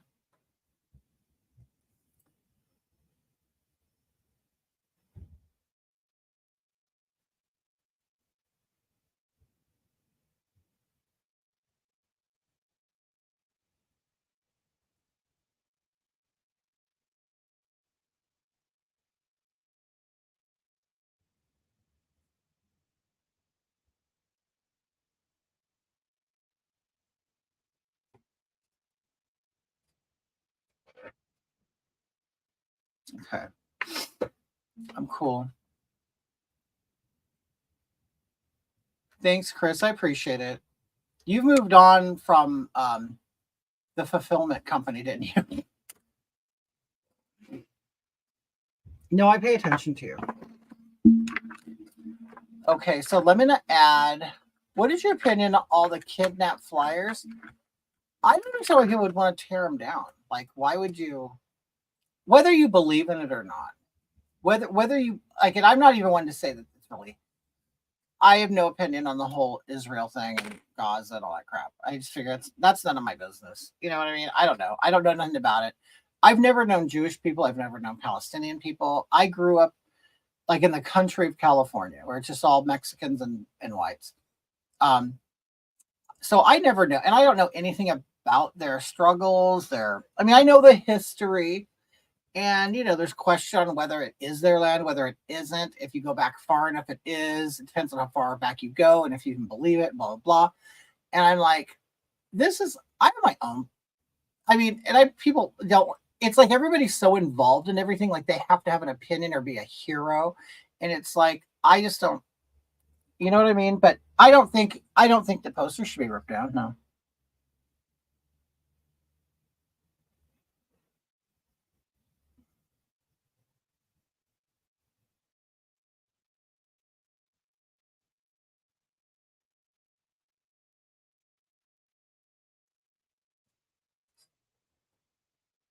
And I mean, and I have friends on both sides. I have friends on both sides, and it's funny in the gay community. They're like, "Oh, there are people who are like, I know Jews that are like against Israel, and I know Palestinians or Arabs that are against Israel, and I know both that are for." And it's like, this is not a game I'm going to get involved in. And you know what? May the best man win. That's all. That's what I think. May the best man win. I know this has been an issue for many, many years, and I don't understand either culture. I don't understand the passion, and that's like, you know what, duke it out. I don't know. I mean, that's all I can say. Just duke it out, and may the best man win. Okay. But yeah, I don't think they should rip down posters. They shouldn't rip down a poster. Because I don't know if people would actually, would people go out of their way to put up fake posters? I don't know. But every day I see these flyers being torn. Oh, really? You see it? See, where I live, I'm 55, 58 miles from Los Angeles. It's a completely different world out here. We don't deal with that stuff. I guarantee there's not one missing poster on a anywhere in my city. Okay, so now I'm gonna make this narrower.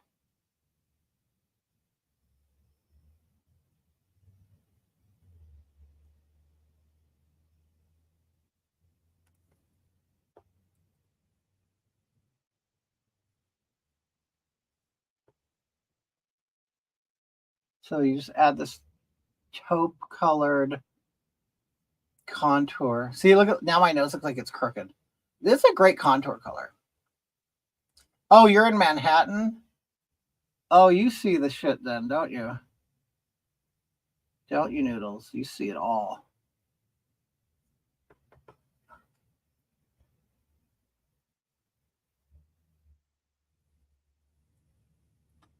So if you like put the contour on the side of your nose,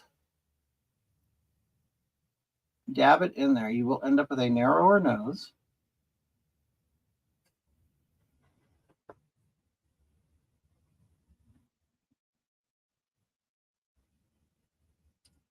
You just have to make sure it all matches. Now my nose looks crooked. I have it too dark on one side.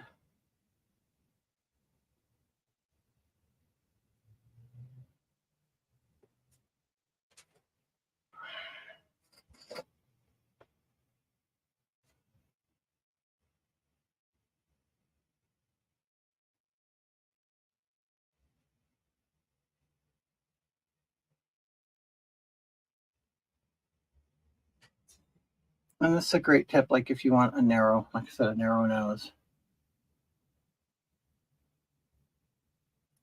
Chris, are you still watching? Are you still with that one guy? You know, the one that you're always with? I don't know if you're still with him or not. Okay, and then what you do is you can take this and you take your nose and you push it up, and where it creases, you'll put a little of the contour there. And it will give you a turned up or a button nose. And darken here right underneath that light point that I put earlier.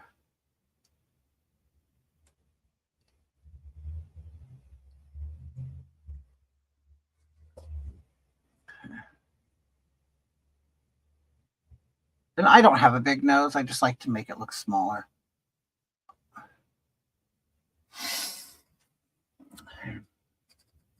Carol Channing knows, right?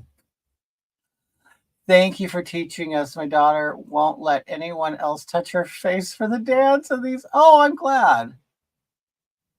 Can I make myself more ethnic? Yeah, I'm making myself more European. That's an ethnicity, isn't it? Why are we always taught like ethnic means anything but white? It's like people, we are ethnicities too. It's so funny because I think all of that stuff just reinforces white supremacy. Like they kind of act like people, and I'm not even white people, everybody else, like darker people, like white people are the default standard. And it's like, no, we're an ethnicity like everybody else. Like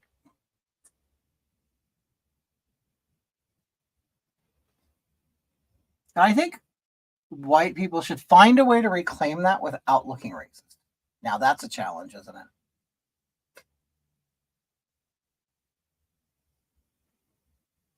I'm trying to color the corners of my chin to make it less pointy on the corners right there. And of course, this only works on camera. It won't work in public, in person, because you'll see hard edges and shadows.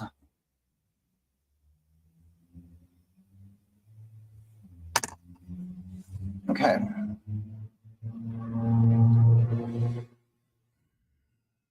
Oh, okay. Let me put my wig on. So I have a gray wig. It looks like a big witch wig right now. I don't know if I'm going to tape it down or not. We'll see. Hold on.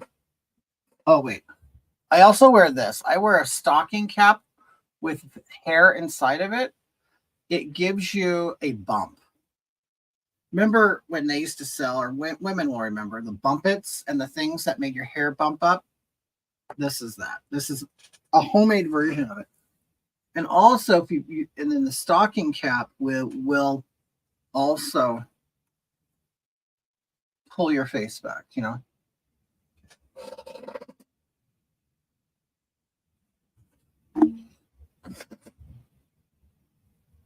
So you're gonna find the edges. Here we go.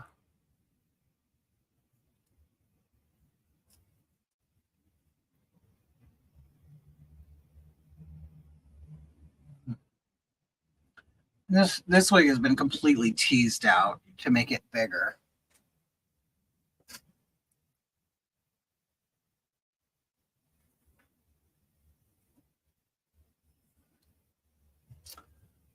I mean, it's messy, but you take forever to style this shit. Like I can do hair. I hate doing wigs. Like I hate it. Well, actually, I stopped doing hair years ago, but it gets my nerves. What really got on my nerves with doing hair for the people. Isn't it weird? Like once you add the wig, a wig and eyelashes, okay.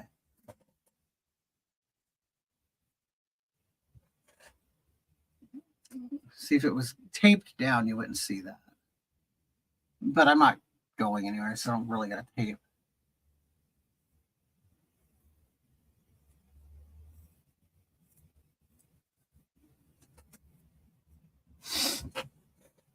Crazy transformation, isn't it? No, it's so funny because I'll sit around and sometimes just do this for myself. Like I love doing it on camera so people can really see the transformation. I mean, you all know what I look like before, like a big bald, you know, fairly masculine man. But yeah, I love it. I like being able to change my look. You know what I mean? Even if it's female. I mean, I don't know. I fell in love with it.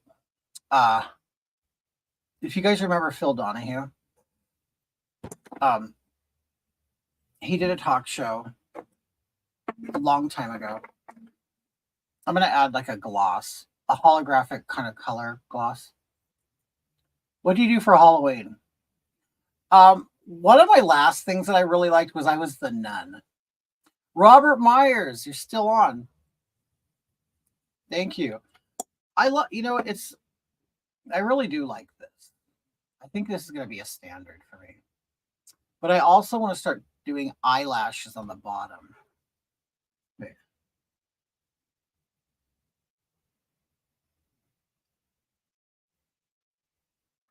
Okay, this gloss adds a little bit of a pink color. And shine, which will make your lips look bigger too. Yeah, so he did a show with female impersonators. This was my first introduction to it. And I saw these guys and I'm like, oh my God, that was awesome. And it wasn't because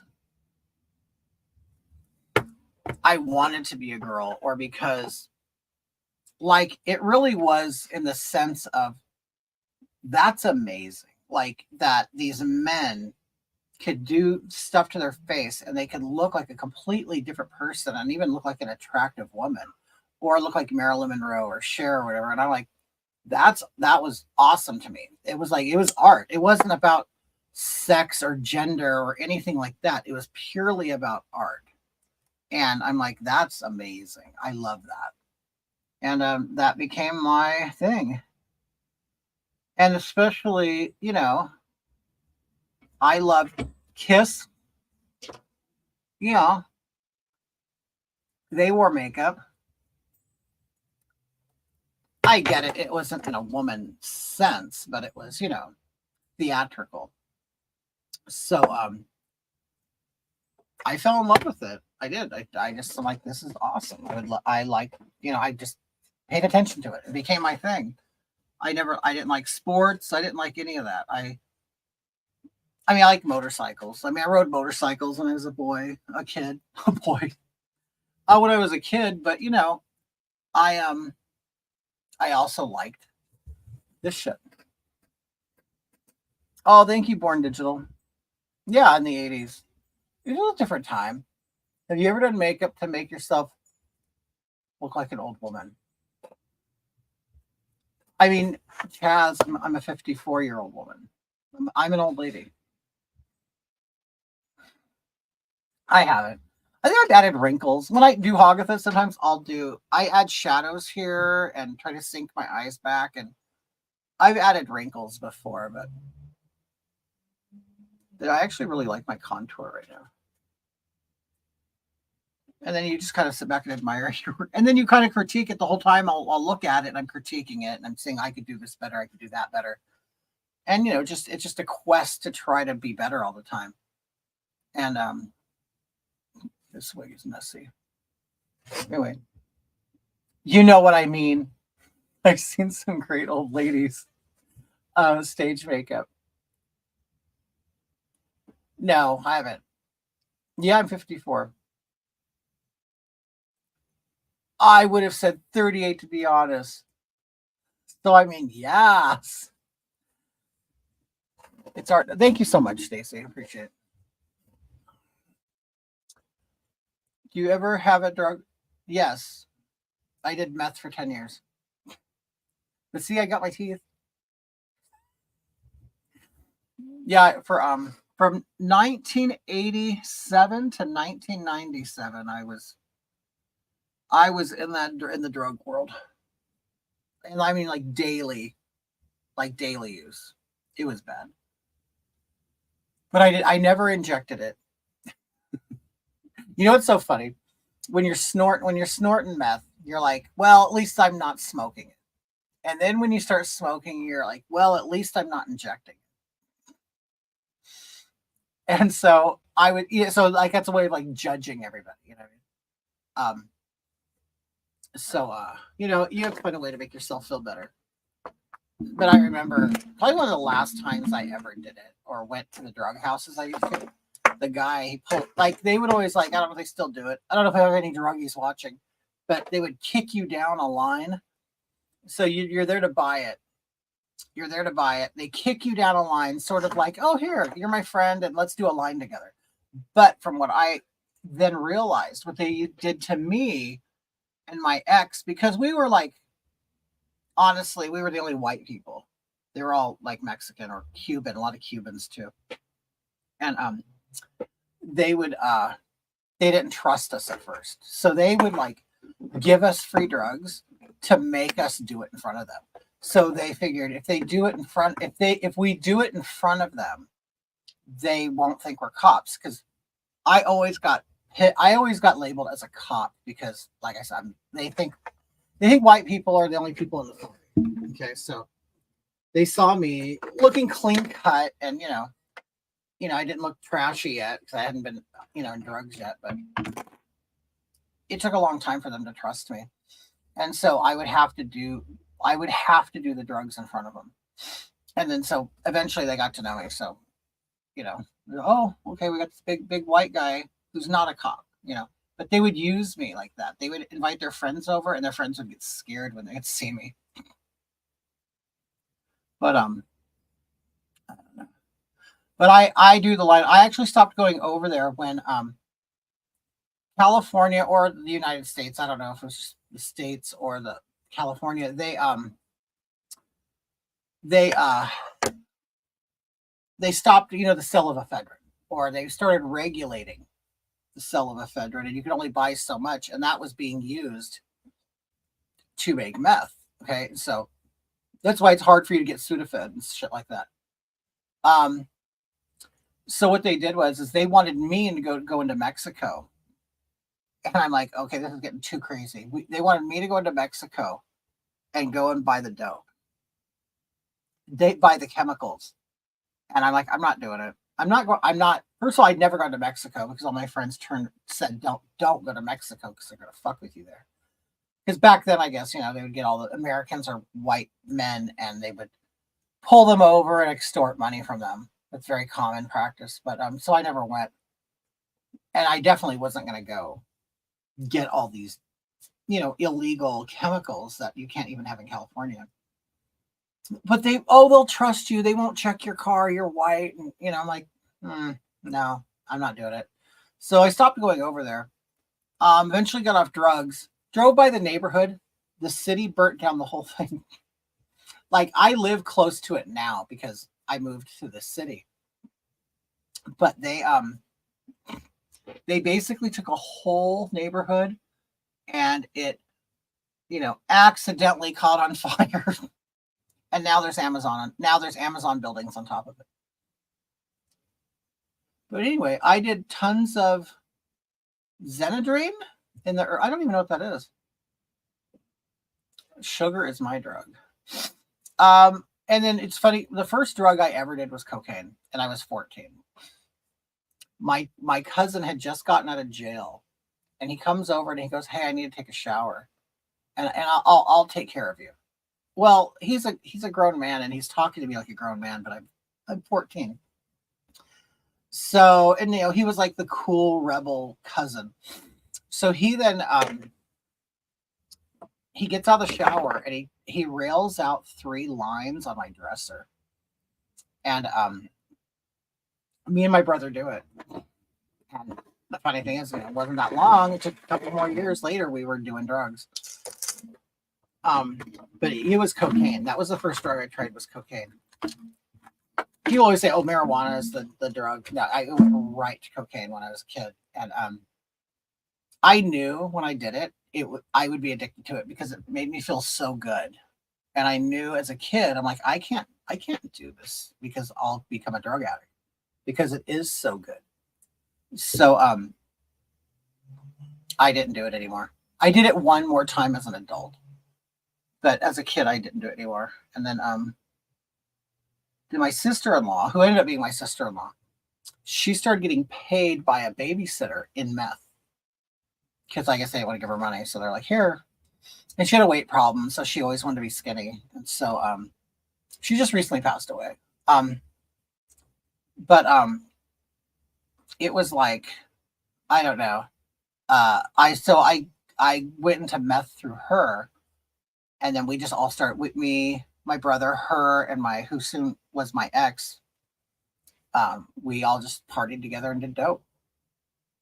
And, all of us took different ways to get off of it. My sister-in-law never got off of it, and she just recently died. My brother got off of it, but he's still... Meth restricts you. It makes you...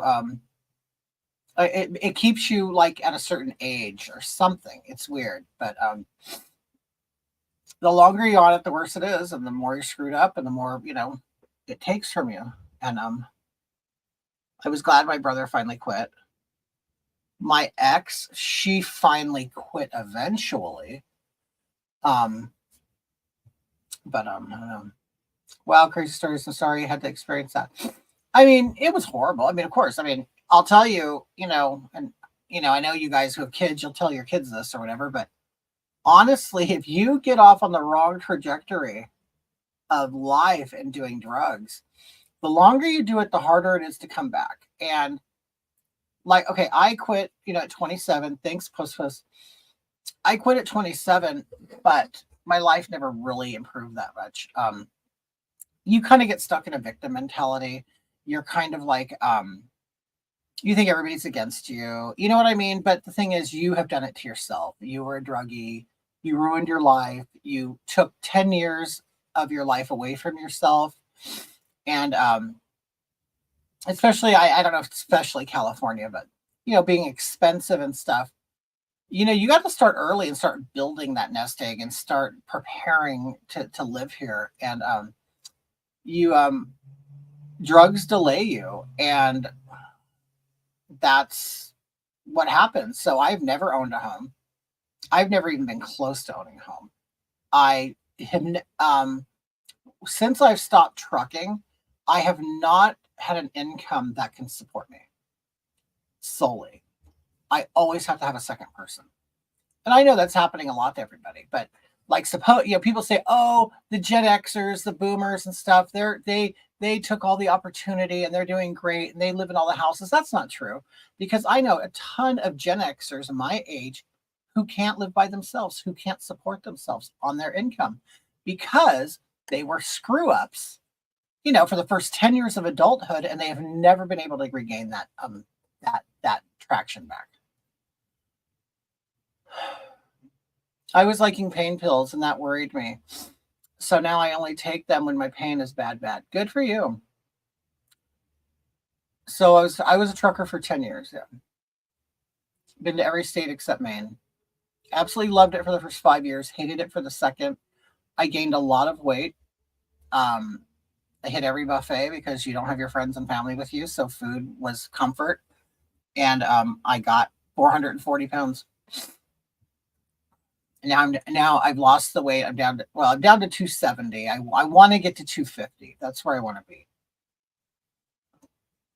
I'm 6'4", so I can hold 250. I started at 33 after my divorce. What? Oh, the pain pills? Yeah, I work full time and I'm 2 paychecks away from getting really financially screwed, right? No, it's true.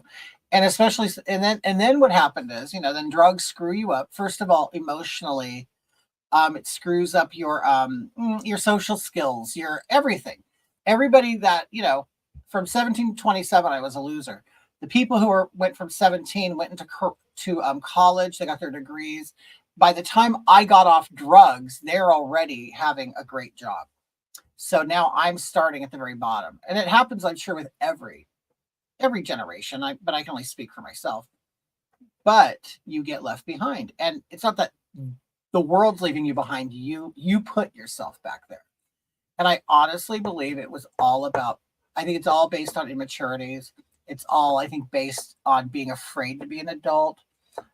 So you kind of just get stuck in this, drug world of being a rebel, not caring, but it's really because you can't hack it. That's what it is. But I lucked out in the house. Oh, good for you. You got a house? My husband is 2 and he has gained a lot of weight, but he loves trucking. Yeah, honest, I don't know how old he is, but tell him to seriously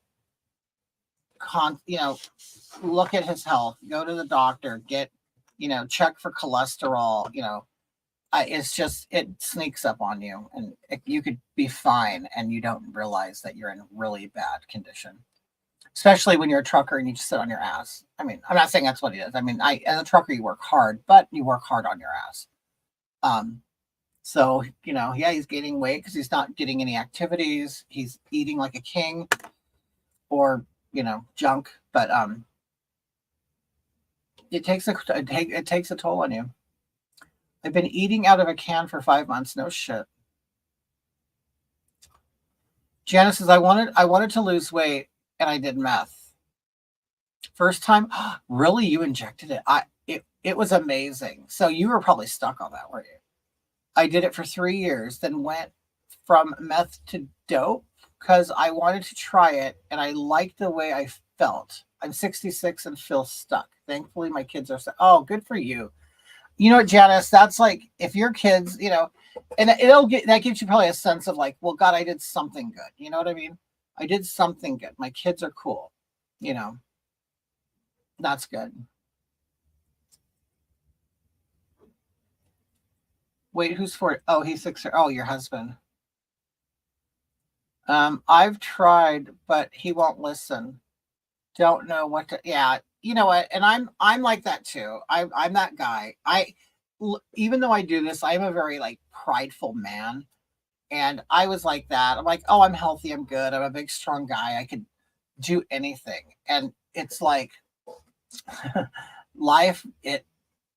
it kicks you in the ass. It does. I mean, I hope he comes to his senses, or I honestly, I hope he has a health event that's minor, you know, because I had no health problems. All of a sudden, heart attack. That's it. And it's like, shit, I didn't even get to, like, get small things to kind of make me wake up. No, it went straight to the heart attack.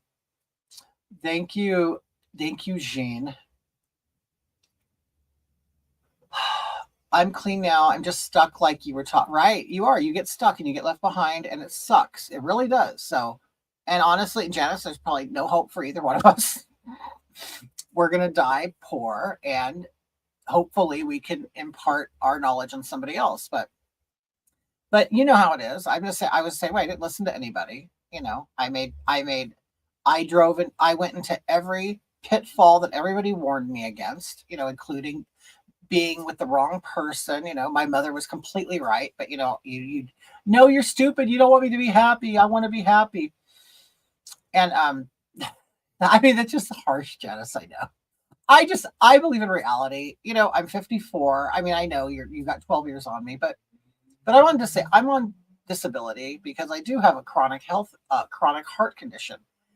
And even though I feel really good right now, I could be crap tomorrow, because I do have a very leaking, fragile valve in me. And it's like, whatever, it's like you spend 10 years of your life completely screwing up. And, somehow the rest of your life has a way of punishing you for it, reminding you of it. And it's just, and you can't tell people, you can't. I mean, very few people really pay attention and will like heed your warnings. And I understand, I look back at all the older people in my life who talk to me. I like, oh, you don't want me to have fun. You're just jealous because you're old. You know what I mean? And it's like, I'm young and good looking and I'm out having fun. Yeah, the party does end. The party does end. And he did drugs for the longest time and stopped 5 years ago. Oh, good. Now weight and smoking. Yeah. How old is he?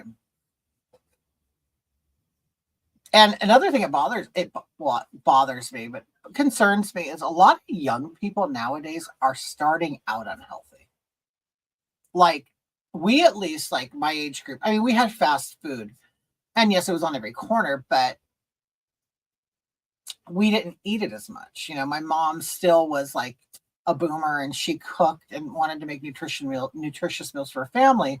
So we at least started off nutritionally okay. But kids today are like, geez, they're having,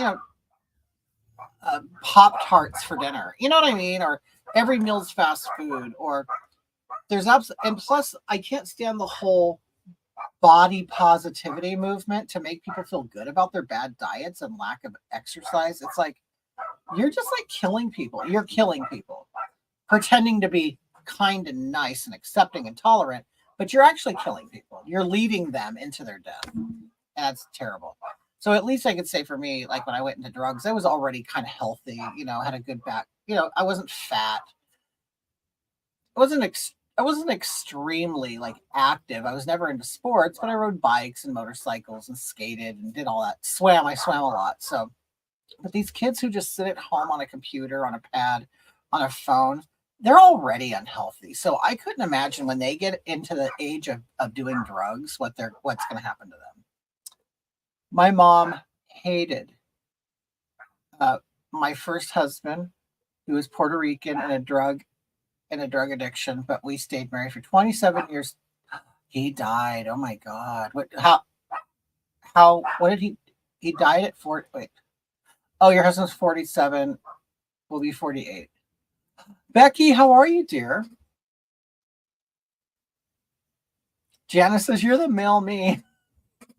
It's so funny. Well, there's so many different stories, but then so many stories are so similar, and but yeah, I mean, I hope the best. I always hope for the lottery. I hope for, what I hope for, honestly, is that somebody will see what I do online and say, hey, you know what? We're going to give you X amount of dollars for this. And then I could take that and buy just some small, humble little home somewhere, it doesn't have to be like in LA or even in the best part of California, but up in the mountains, it's cheaper. The high desert, it's cheaper. And, I used to say, oh, I'll never live in the high desert. Well, I'm now 54, don't have a home, and I would love to own a home in the high desert. But my birthday was great, Becky. Thank you. I'm well. How have you been? I've been good. Health-wise, I've been doing very good, very good. I'm on Ozempic, so it's helping me lose more weight. I kind of plateaued, but then I've plateaued on Ozempic because it's gotten 30 pounds off me more so far, but I quit it I stopped it a week before Thanksgiving because I wanted to eat. I knew a person who had a lap band. You remember it's a thing, it goes around your stomach, your esophagus, and they would put like fluid in it to constrict it so you couldn't eat as much. And I had a friend that she released it to go on a cruise so she could eat. Well, I did the same thing. I quit Ozempic so I could eat for Thanksgiving, but afterwards I gained 3 pounds. Like it came on quick. I went, oh shit, I better get back on it. Lottery is my only hope. You look amazing. Thank you. You have 10 pounds to lose, Becky? You'll do it. XYZ vision, I won't die. Oh my God, I never thought about that. What if I have a heart attack and died right online? That would be crazy. That would be crazy. Okay, you guys, Mark has dinner for me hours ago. Oh my God, I've been here 4 hours. Well, thank you so much. I'm surprised I still have 17 of you. Anyway, love you guys. I hope you learned something. It's great talking to you. Thanks for visiting with me while I did this. Anyway, talk to you later. Bye.